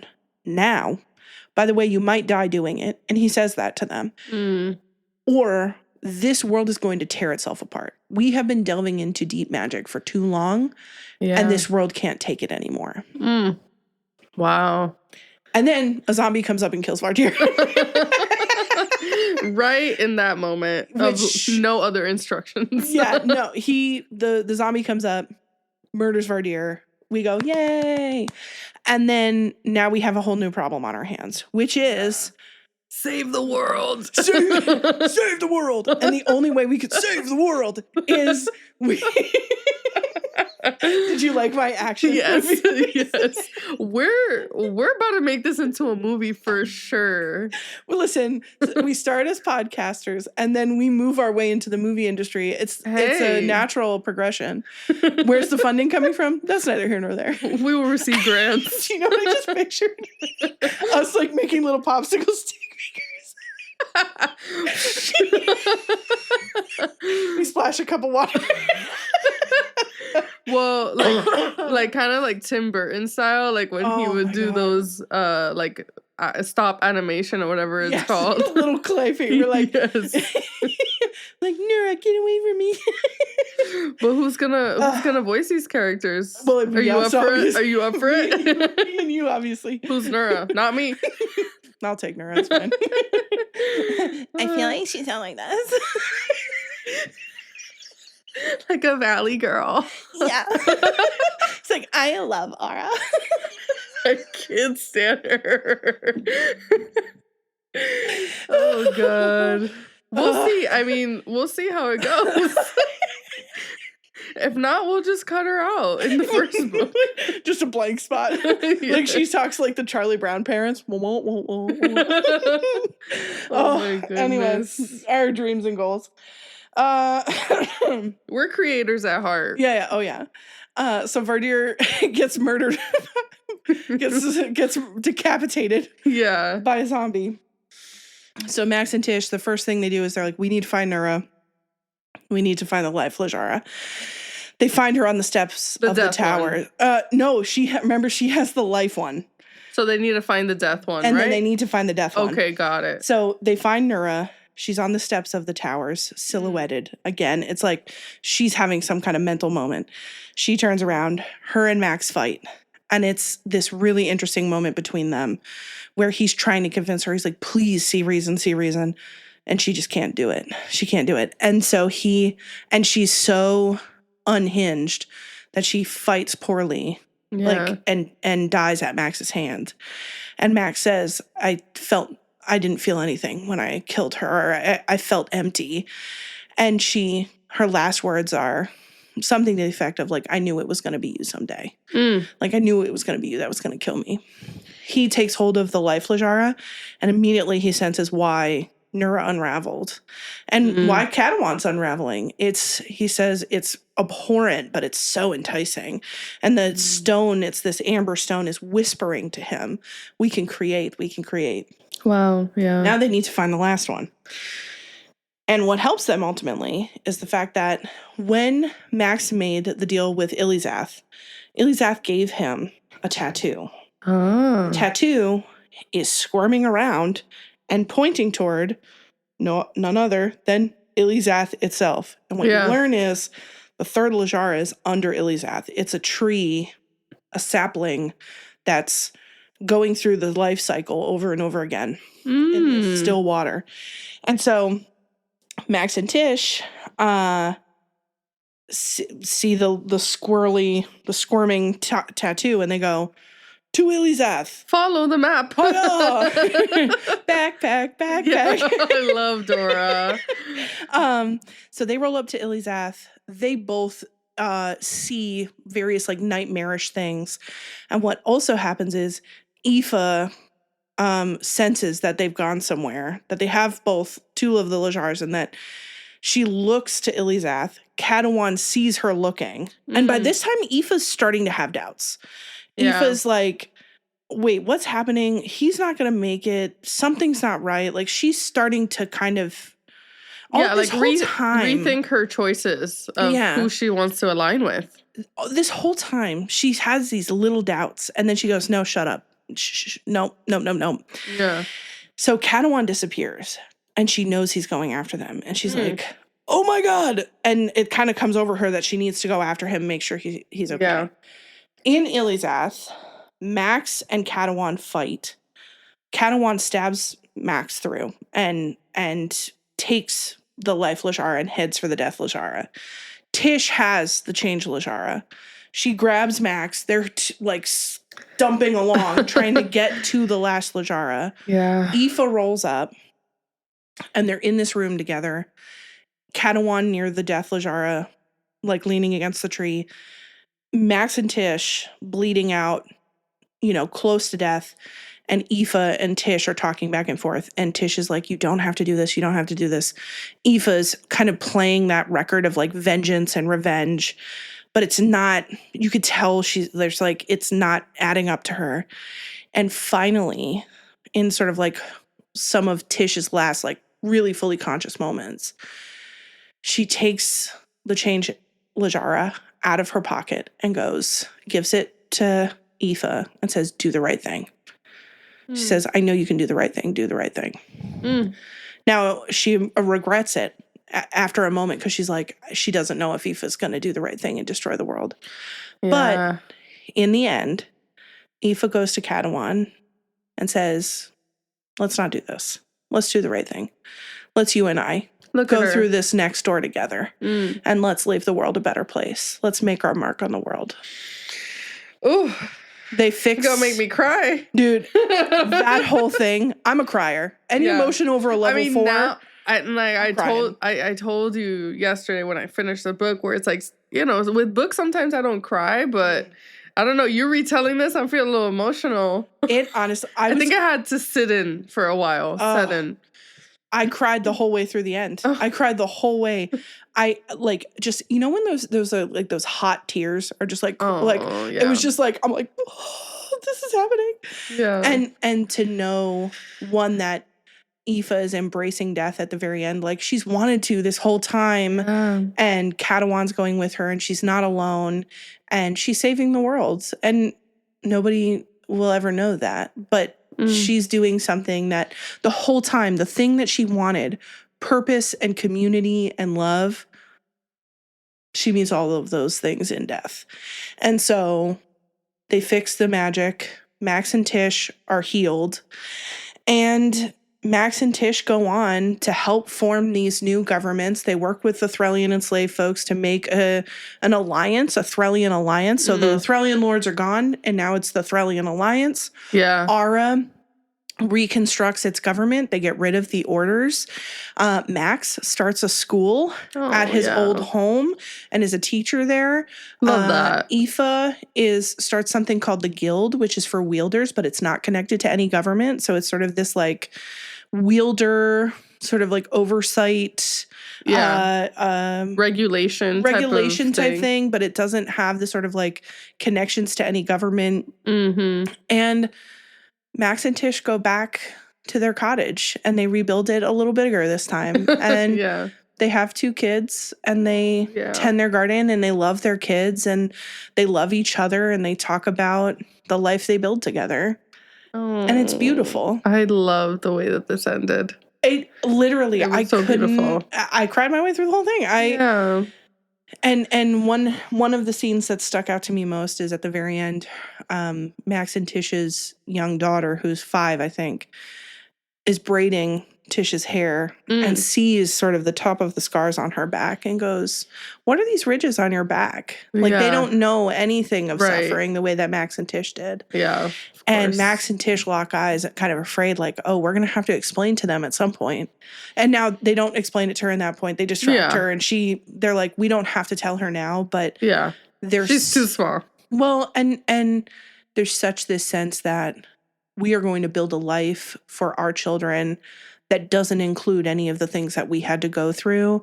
And we're going to explain it to them when we have to, but we're going to build something that we're going to build a generation that doesn't know what we've had to know. Yeah.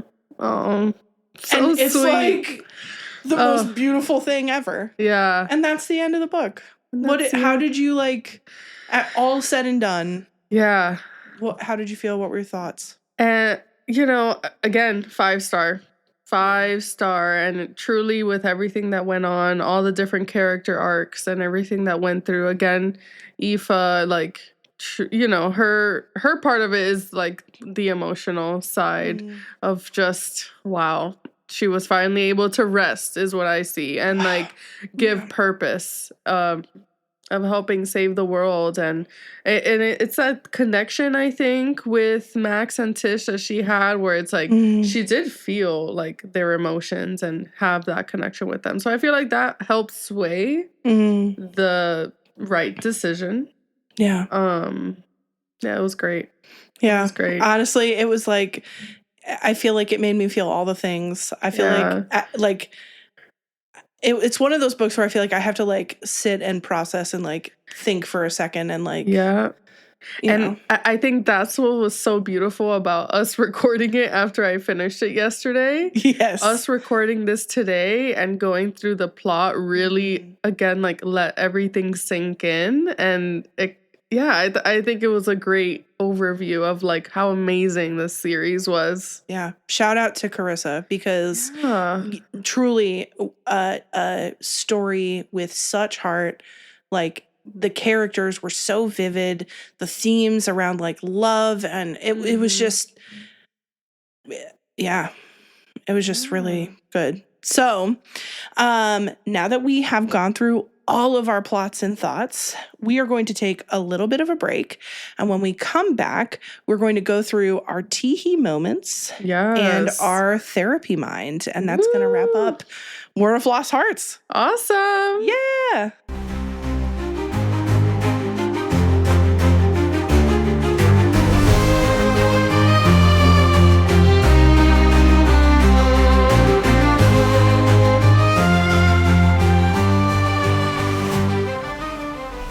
All right, everyone, welcome back. We are excited to share with you two of our last things here in the podcast. One is our teehee moments for book 3 of the World of Lost Hearts series, Mother of Death and Dawn, and then our therapy mind thoughts. And we have so many therapy mind thoughts. Yes. So we're excited to share this with you. But Yarlin, let us start with our teehee moments. Ooh. What did you have for your teehees? Okay, so there was a lot more in this book, which I was really happy about. Okay, so surprisingly, a lot of them, again, because Aoife is like kind of my favorite character, we see the growth of Aoife and Cadwan's relationship in this one. So in some part of the conversation that Aoife was having with Cadwan, he says, 180,000 days, and I thought of you and everyone. Oh my goodness. Obsessed much? I thought that was so beautiful. I literally wrote that down. I was just like, that would be amazing. Like, I live for that long. I need my partner to count all of the days that they have known me and tell me that they have thought of me. In every single one. Love that. So that was that one. And then we have one from Max and Tish. Here they come in. Max and Tish. So Tish says, I love you. And she says, kind of in her own mind, I forgot how powerful he was. They combined their power. We wielded the power like snatching a burning star from the sky. Oh, I thought that the play on words on that was so beautiful. Well, and their magic always playing together. Yes. Like even they are connected at every level. That includes their magic. Their magic knows each other in that way. So I love that moment. Max then says at some point later on, if you ever question or wonder what I want, it is always you. He's like, if you ever know what I want to get out of all this shit that we're doing, it's just to be with you. Oh my God. Well, and I don't remember if this was the same moment, but it feels similar to it when he finally gets his, or I think he's either on the cusp of getting all his memories back or he just got them back. Yeah. And I think they have sex for the first time. And then right after it ends, it's the first of many of their sexathon. And he goes, I'm so fucking pissed at you. Yeah. And she's like, I knew this was coming. And because she tried to get him to walk away before he got all his memories back, in her mind, as a way to free him from these traumas that he's experienced. And she says, I just wanted you to have a shot at happpiess without all this trauma, if that's what you wanted. And he goes into this thing. Part. Yeah. I think it gives very much that vibe. Yes. He goes into this kind of paragraph where he talks about, you don't get to decide for me what is best for me. I know my own mind. I know you. Yeah. And I choose you. I choose you knowing everything else. I choose you, Pikachu. And then Ash from Pokemon comes out of nowhere. No, he basically says, I don't make this decision lightly. I don't make any of these decisions lightly. And I choose you. I choose all of that because that means I get to choose you. Yeah. Shot through the heart. I love that. Shot through the heart. Okay, now we're getting to my favorite one. Okay, so Aoife and Cadwan. So this was chapter 84. I decided to write that Mark down. that one down. This is their sex scene. Their sexathon, if you will. Or is this because they have sex and then there's like a little like break in days or something, and then they have like a sexathon, I think. I can't remember what the order was. I think this was the sexathon. Okay. Because I feel like in a previous one he like turns her away or something. Well, so it was in this book, but he starts some stuff. Yeah. I'm making some hand motions that are not appropriate. The message is getting received. But you know what I'm saying. Yeah, yes. He starts something. Yeah. And then he admits to this later. He's like, I was scared. I was really frightened. And he runs away. And so he blows her mind because she doesn't know. She's new in this body and she's like, whoa, I did not know. Yeah, that this happens. That he basically makes her orgasm and then runs away. And she's so confused. She's like, I was having such a good time. What happened? And he was so scared. And then he comes back. You know, they come back together a little bit later. Yeah. And this was the sexathon one where she's like kind of going through her mind these thoughts of like, I wanted him to mark me. Like she wants to really have like a rough time and like just like wants to really express herself is what I'll say. She says, I wanted to fall apart until I didn't know my name anymore. Wowie. Don't we all? Oh, girl. You're preaching to the choir right now. We get it. I love like Cadwan at one point like bites her. When she says mark me, he literally like bites her. It's very like I was primal. into it. Yeah, it was something. Yeah, so I think my last one is something I think she says either later on or something, and she says, love is worth destroying for. Oh, wow. Which is toxic, but again, I do love it. Listen, I think in some ways, like, Aoife and Cadwan are, because they're the toxic versions of Tish and Max in my mind. They're the unhealed kind of Tish and Max, and I think there's differences too, but like their dynamic sexually is like just a little bit like darker, rougher, like rough, rough around the edges. I dig it. You're like, this is as close to Shadow Daddies as I'm getting in this book. You're like, as close as I can get to that. This is that. So those were my tea moments. Shout out to Aoife. Shout out, girl. Well, honestly, it was hot, and you can't deny it. We don't condone the destruction. Right. And if you need to figure out how to exist in your new human body in a certain way, like who are we to tell you that you shouldn't be doing that? Anyway, so mine are very sweet and romantic. We go so different with these tea moments. It's something we notice now. Yeah. I think. What does this say about us? I don't know. Well, but okay. So I think for me, I think it's maybe around the definition of teehee, because like for me, teehee is like makes my like little heart flutter. Like it's like ooh. True. The moments that you're identifying, like I'm into it, but it's not a teehee. It's like a like it's a little, saucier. It's a little bit spicier. Like those, the spicy moments and the teehee moments they feel a little different. I getcha. But maybe I need to include some saucy moments in my teehee moments. Who knows? I'll work on it. I'll workshop it. So one is, and I have to be completely honest, I don't remember if this is Aoife or Tish. I think it might be Aoife, but I just love this sentiment here. The quote is, and either Aoife or Tish are getting frisky, and they say, he said my name like a prayer. Gods, I loved that. Not only the sound of his pleasure, but selfishly the control it gave me. That seems like an Aoife thing. It seems more like a Aoife thing to do, and I couldn't quite remember, so I just wanted to put it out there.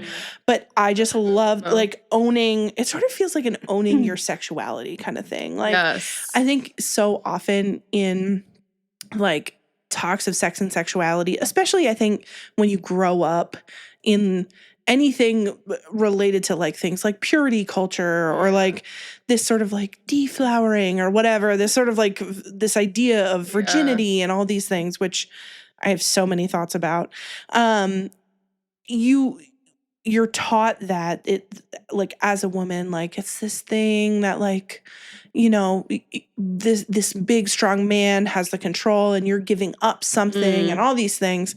And anytime there's an expression of like, no, my sex and my sexuality are an expression of my control as well. Like it's the meeting of two people or two fae or whatever you are, a dragon and a lady. There's been lots that we've a lot of different dynamics. Lots of different things we talked about.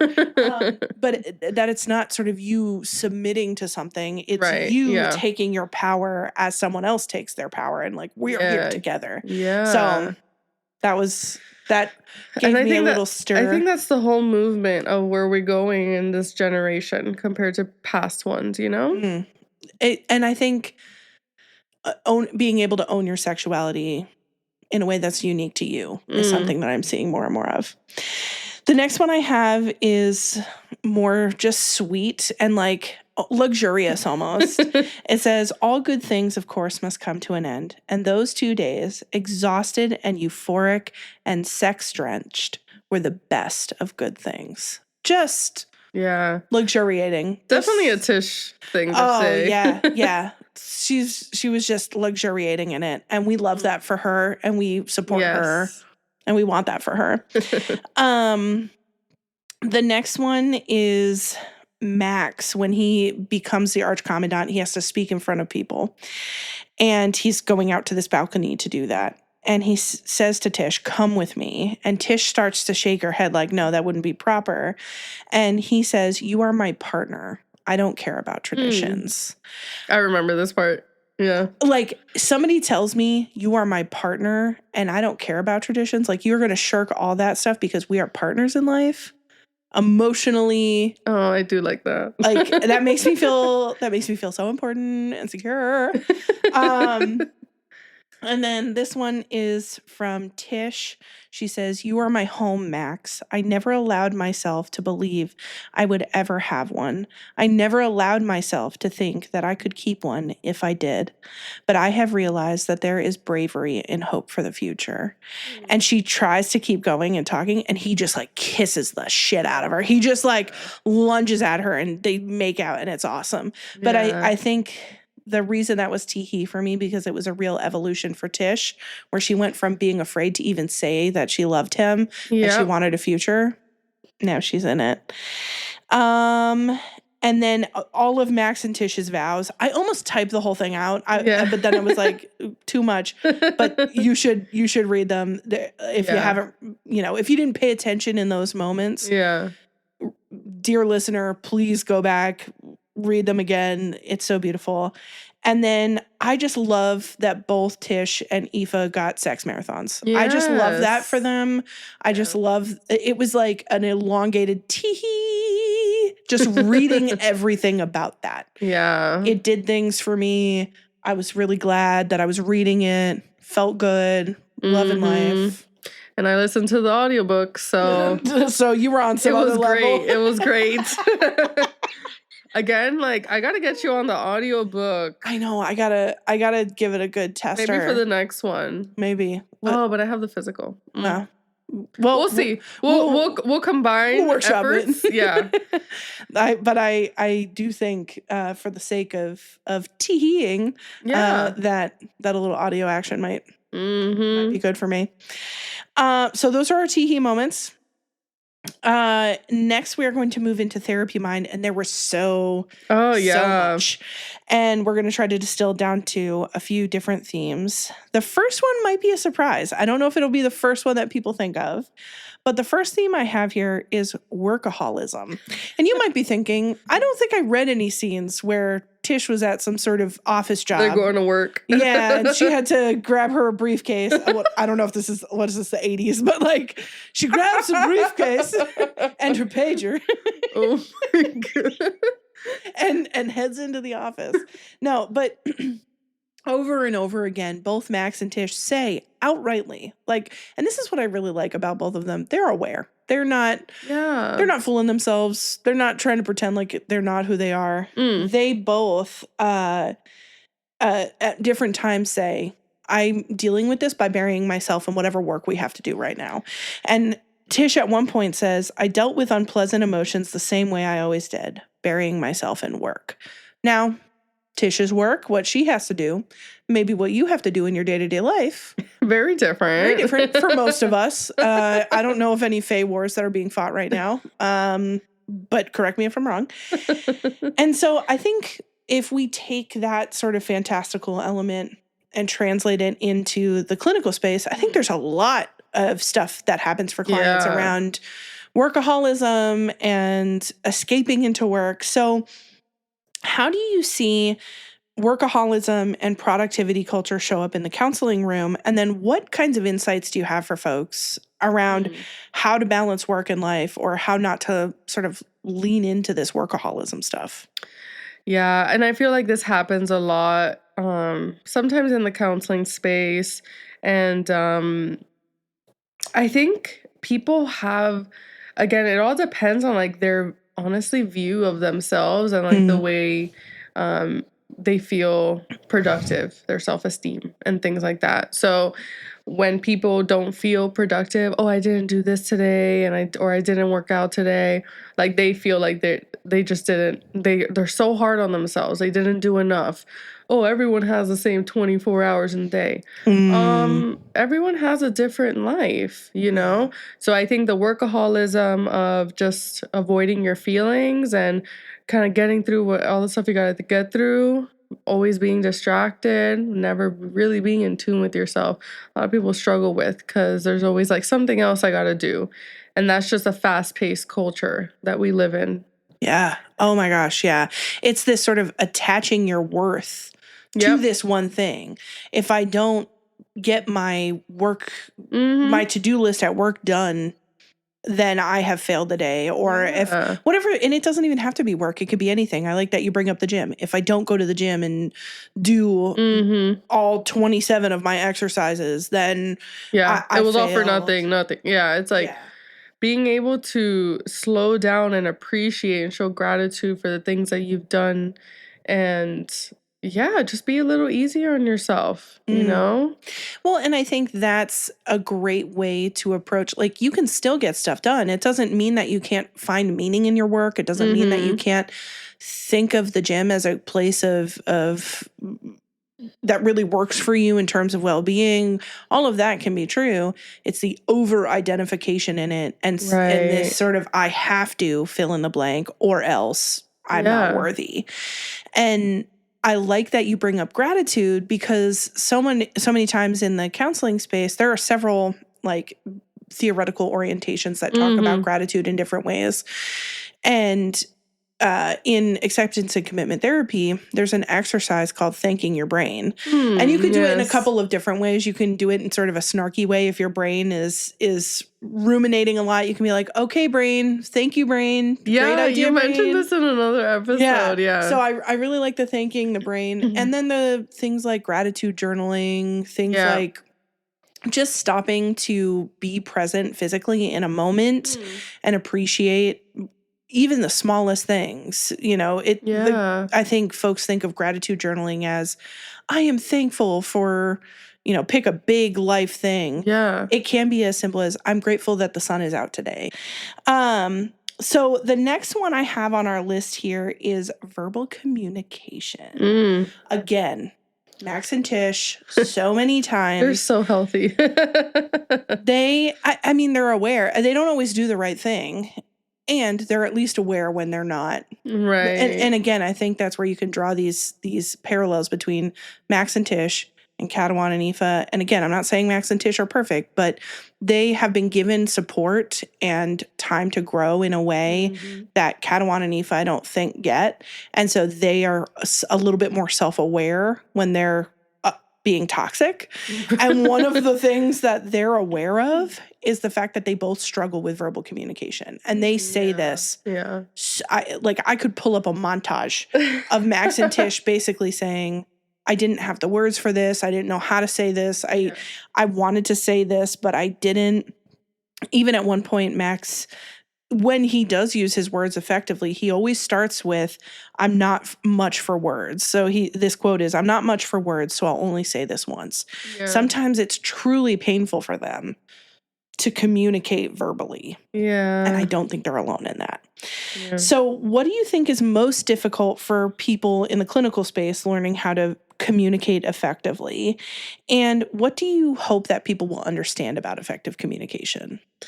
So communication comes up a lot, I would say, probably every client. I think a lot of it is like unlearning unhealthy communication styles, social skills, things like that, where it's like we discuss this in the therapy session and are able to help clients have the tools to effectively communicate, express their thoughts, their needs, where maybe in like when they were younger, like they weren't able to and they didn't know how to.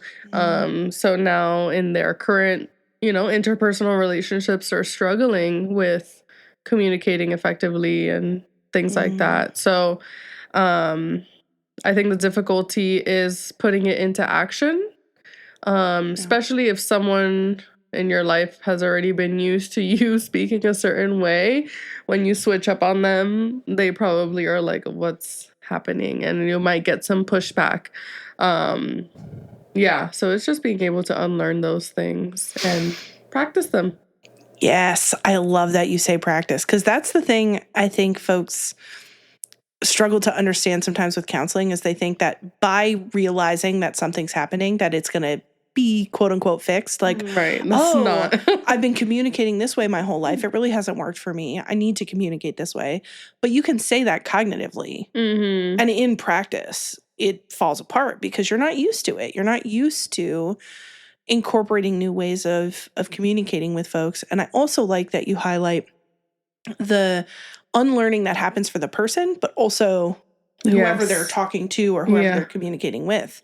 If you have a family system that is predicated on unhelpful forms of communication, when you show up, you've been to therapy and you've got some new skills. Yeah, you're the one causing trouble. Yeah, sometimes. And how do we not only help folks individually, but within family systems? And that's the tough part. Yeah. And that's where things like genograms, which are these maps of like family connections. We talk a lot about attachment styles within families and helping folks to kind of map their family or friend connections. And even when we say family, that includes things like found family, blended families, whatever that means to you, just kind of mapping out these relationships and trying to figure out how you want to show up in them.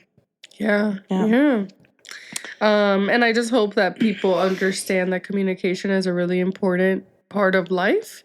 So learning the lessons as soon as you can, or if you notice that there are some issues, going out and seeking some, additional support so you can be able to communicate what you want to communicate and kind of receive the support you need in that moment. Yeah.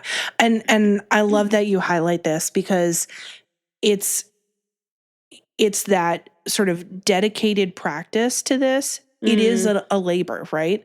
But I think we as counselors would contend that the labor you're doing to maintain the communication you're doing right now, you're spending more effort and getting less out of it than if you really take a look at your communication style, make some needed changes, and practice something new. And eventually, the new thing you're practicing will become rote. And the dividends that you're getting back from having honest, empathic, kind, and vulnerable conversations way better than the effort you're pouring in to having conversations that lead to misunderstanding, heartbreak, all of those things. The next one on our list, and we could go 57 directions on this one, is the concept of love, what love is, what it isn't, and what each of these characters in this story think love is. And two of the most compelling characters, I think, for misunderstanding what love is are Aoife and Nura. And in very different ways, they both talk about love, acceptance, belonging in different ways, and they both miss it several times. They miss the mark. they miss it. And for their own reasons and for their own, they each have their own stuff going on.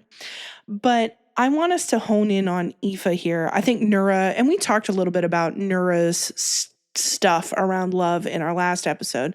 So I think focusing in on Aoife is something that we can really get a lot of rich content out of. And across this story, Aoife is trying to learn how to human in general, or fae as it were. She's trying to learn how to be in the world. And she's trying to learn what it is she needs and trying to figure out how to be loved and safe. Her, over and over again, she just talks about, I want to be safe and I don't want to be alone. I want to be safe and I don't want to be alone. It like breaks my heart. And she has several moments where she tries to identify what love is. And there are key moments where she totally misses it. Someone's trying to love on her and she totally is like, what is this? What are you doing? And then there are times where people are interacting with her and she misconstrues it as love. And so there's lots of examples we could pull for this.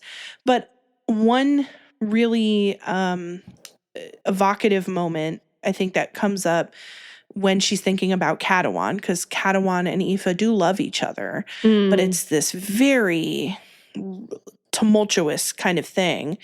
And it's very clear that at one point, Aoife really gets her wires crossed around love and jealousy, or love and possession. And she says, and this is a direct quote from Aoife, she's sort of in her mind trying to process a moment where Mijka, who's Ishka's son, they're all having a party. Mijka comes up to her at this party and she's kind of sitting there. She doesn't understand why everybody's eating and drinking and bow chicka wowing and having fun. She's like, what is all this? And Mijka, and so she's sitting at a table just kind of watching people have fun. And he comes up to her and he's like, hey, do you want to get out of here? And it goes over her head. She's like, what? Where would we go? And he was like, I'm trying to ask you if you want to have sex with me. Would you like to go have sex with me? Yeah. Basically, like he has to say. Oh my gosh, I remember that. He has to say the quiet part out loud. And she's like, oh, I mean, no, thank you. Like, I'm okay, but thank you. And Mishka walks away and whatever. But it's very clear that Mishka's open to it. Mishka and Aoife kind of share this like we are broken things thing. And there, I could see a world where Mishka and Aoife, if she wasn't already attached to Catalan, would have something. He's gonna go soon. Yeah. And so Catalan gets kind of wind that Mishka offered this to her. Aoife tells Catalan. Yeah, I was gonna say she tells him. Yeah, she's like, so Mishka would totally be down if you're not gonna be down, and Catalan responds in jealousy because. Of course. He's like, but I love you and I have for 180,000 days. Like, what are you talking about? And she goes, in her mind, Aoife goes, could that be jealousy, possession? When I had been Riche, I had wanted nothing but to consume and be consumed by the person I was with. It was a desire so deep and all-encompassing that it took over all of me. That was love, and it was awash with jealousy. If Catalan felt jealousy, did that mean he loved me? Because jealousy means love, right? Or yes? Mm. And in that moment, I wanted to be like, no! Like, I wanted to like shake Aoife and be like, Yeah. no, it's not. Like, and there's Yeah. so many moments like this where Aoife just, it Yeah. totally misses her. And so, given these sort of misconceptions around love, and specifically when we look at love and jealousy, how do you see jealousy playing out in relationships, whether it's romantic, platonic, whatever? And how does this impact relationships when jealousy enters the mix? So jealousy is so tough, because it's very immature. Like it could probably happen a lot in like young teen relationships when you're trying to figure out love and relationships and all of that different dynamic of people. If someone talks to your girlfriend, it's like, what's going on there? So I feel like if you don't kind of grow out of that or learn that no, it's okay to trust your partner and know that they wouldn't cheat on you and things like that. But there are times where when that happens to someone in their life, they're almost like already kind of predisposed to the jealousy or like those wonders of, is this new person I'm with cheating on me, or like I gotta check his phone and who's talking to him or whatever. So a lot of that could be based off past experiences. If you've been cheated on, that really sucks, and that kind of can affect your future relationships, of just like having a hard time building the trust. And it's ultimately coming down to trust. The jealousy is because you don't fully trust that person, or some people use the excuse, I trust you, I just don't trust anyone else. Yeah, that's I've used that one before. You're like, if I'm being 100p right now. Do as we say, not as we do. But younger me, you learn things like that. But truly, Yeah. it's a thing that a lot of people have a hard time with, of like understanding, well, should my boyfriend be like super jealous and like want to like protect me and be possessive of like, but that's not okay. Yeah, no, and I think the big things that you highlighted here that I think are so integral, one is trust. Mm-hmm. In order, and here's the thing about emotions, there's no emotion that's inherently bad. Anger, jealousy, sadness, loneliness, all of those, it will pop up. It's what you do with it. And I think when you talk about that trust component, you can trust your partner, and jealousy can come up. You can, based on your past experiences, on like, if your past partners have cheated on you, or if something has happened, I think it's fairly normative to feel jealousy. It's if you let it grow and like you were talking about, fester. Like, yeah, like when you start to see folks like, well, I'm going to check his phone when he's not looking, or I'm going to, which, there are folks who have agreements in their relationship to have like, we each have each other's password. Like, we're not talking stuff that's been communicated and agreed upon. We're talking about sort of policing, essentially. We're talking about policing your partner out of jealousy. And so the idea here is to never, it's not to set this expectation that you will never feel jealous. The idea here is you see the jealousy, you feel it, you ask yourself, where is that coming from? Right, like challenge the thoughts. Challenge one of our favorite CBT,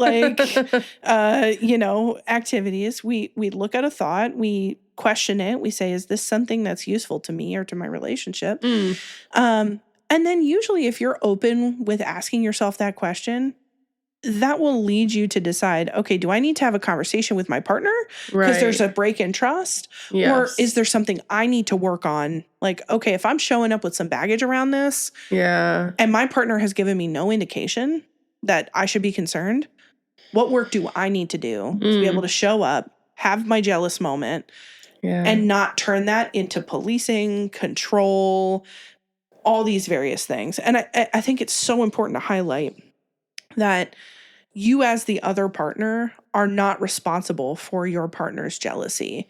Right. Outside of, if, again, I always go back to kink, but it always goes back to kink. If jealousy is kind of hot to you, I think there's in some relationships, there's folks who are like, I kind of like when you get jealous or whatever. Like a possessive male. Yeah, there's like these tropes that we can make happen in the real world space with communication and consent. Right. So if you like watching your partner get flirted with at a bar, if that's hot to you, set it up, make it happen, communicate about it, let your partner know where your boundaries are, where each other's boundaries are. That all of that can be negotiated and communicated. What we want to prevent is something where it's just sort of popping up and flying all over the place. And that's how like conflict happens, very intense things can occur in situations like that. Yeah. And where I think the romantasy books don't always help us with that. Like it's not right. Like I'm thinking I'm always reading really like I'm reading mafia romances kind of perpetually. We know that's Katie's thing. That's my thing. And one of the things is you see this a lot in these mafia romances is like, if that man touches you, I'll have to kill him, or I'll have to like chop off his hands or something. Touch her and die. Touch her and die. Like, but literally. That's a trope for sure. Yeah. And I think romantasy and mafia romance and all these genres, they perpetuate this as this thing that's very hot. Yeah. And maybe it is for you, but like in the real world space, no man or a person or woman, anybody should be fighting people because they like shake your hand or something. Yeah, like, that's not okay. That's not, if they're harming people for like innocuous consensual touches, like shaking hands or like something like that, like that's a pathology that we need to think about. Yeah. So I think for real world spaces, just recognizing jealousy in and of itself is not the villain here. It's what you do with it. And if you use that to try to control your partner or police your partner, wee woo. Yeah. That's a little bit of a warning sign.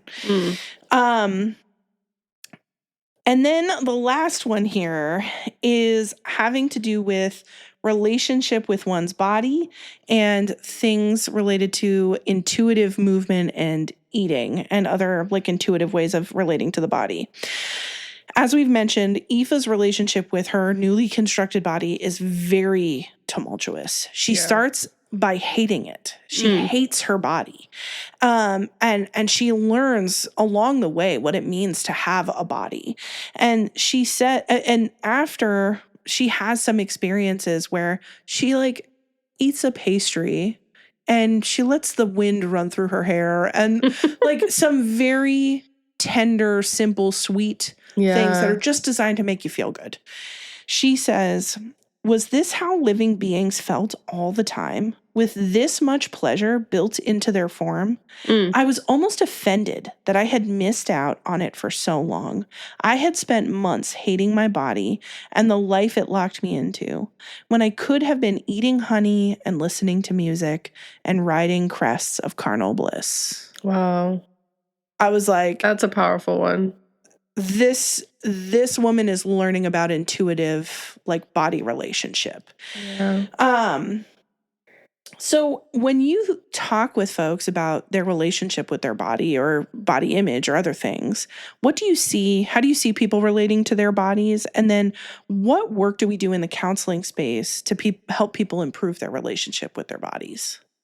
So when it comes up in the counseling space, a lot of it is whether they're not happy with the way that they look. They have, again, it's kind of like societal images that they want to meet, or like social media and things like that of just like, unrealistic body image and things like that, where it's like they never feel good enough. They never feel like they like the way that they look until they look a certain way.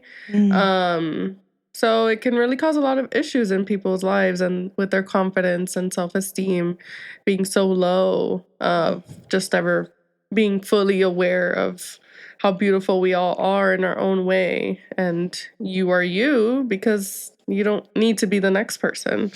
So some of the work that I like to do is being able to connect, whether it's like positive affirmations or find ways that individuals feel confident and understand the like the psychoeducation part of like, why do you feel like you have to look a certain way, or like who are you comparing it to, like what are these images being sent to you that you feel like you don't look good enough, and how long have you felt that way?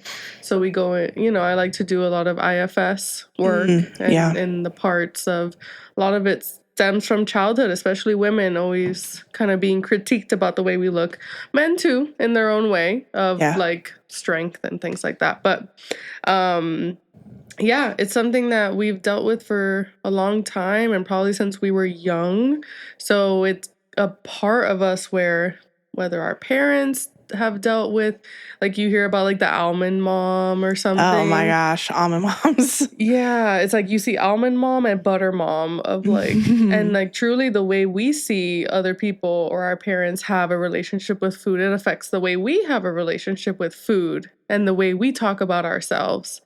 So, and I totally understand that, someone who has always seen like a parent always be on a diet and never feel good enough.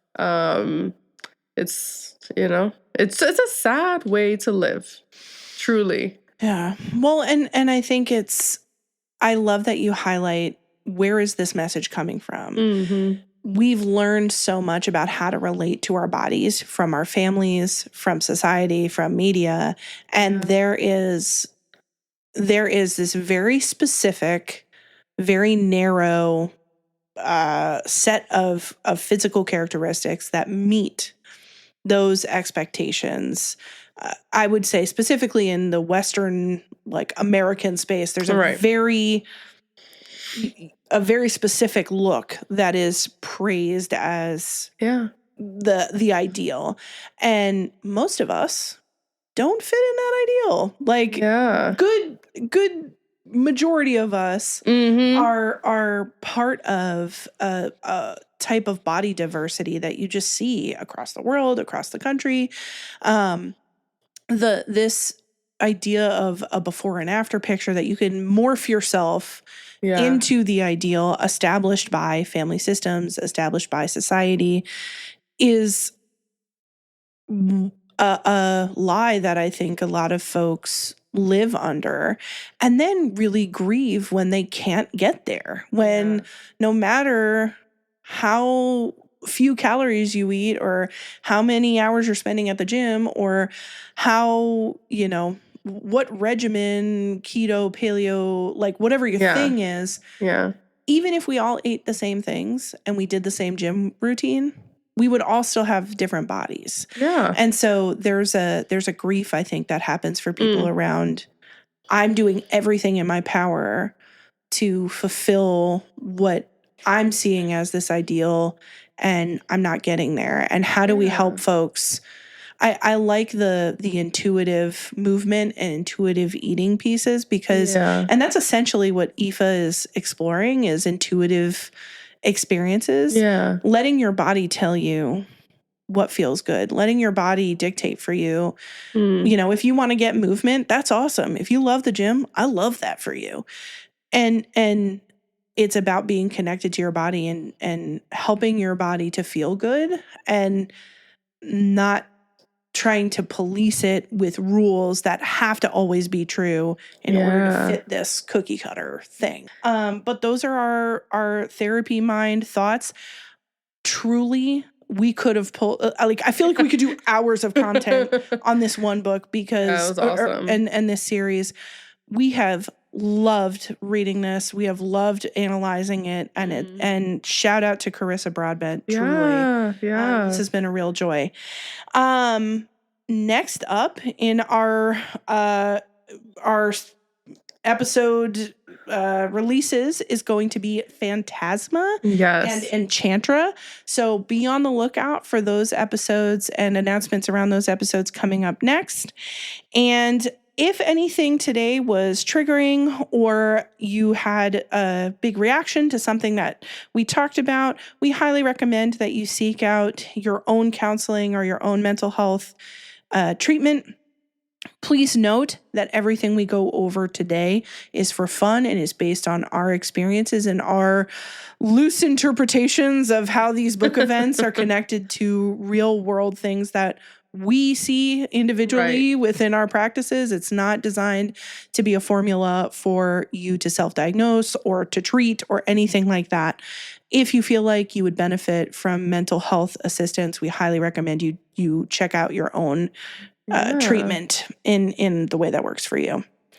All right, then. So we'll see you next time. Yeah. Shout us out on Spotify, Apple Podcasts, YouTube. Rate, subscribe. If you want to find us on Instagram, FayandFablesPod, or email us on Gmail at fayandfablespod@gmail.com. All righty. Bye. Bye.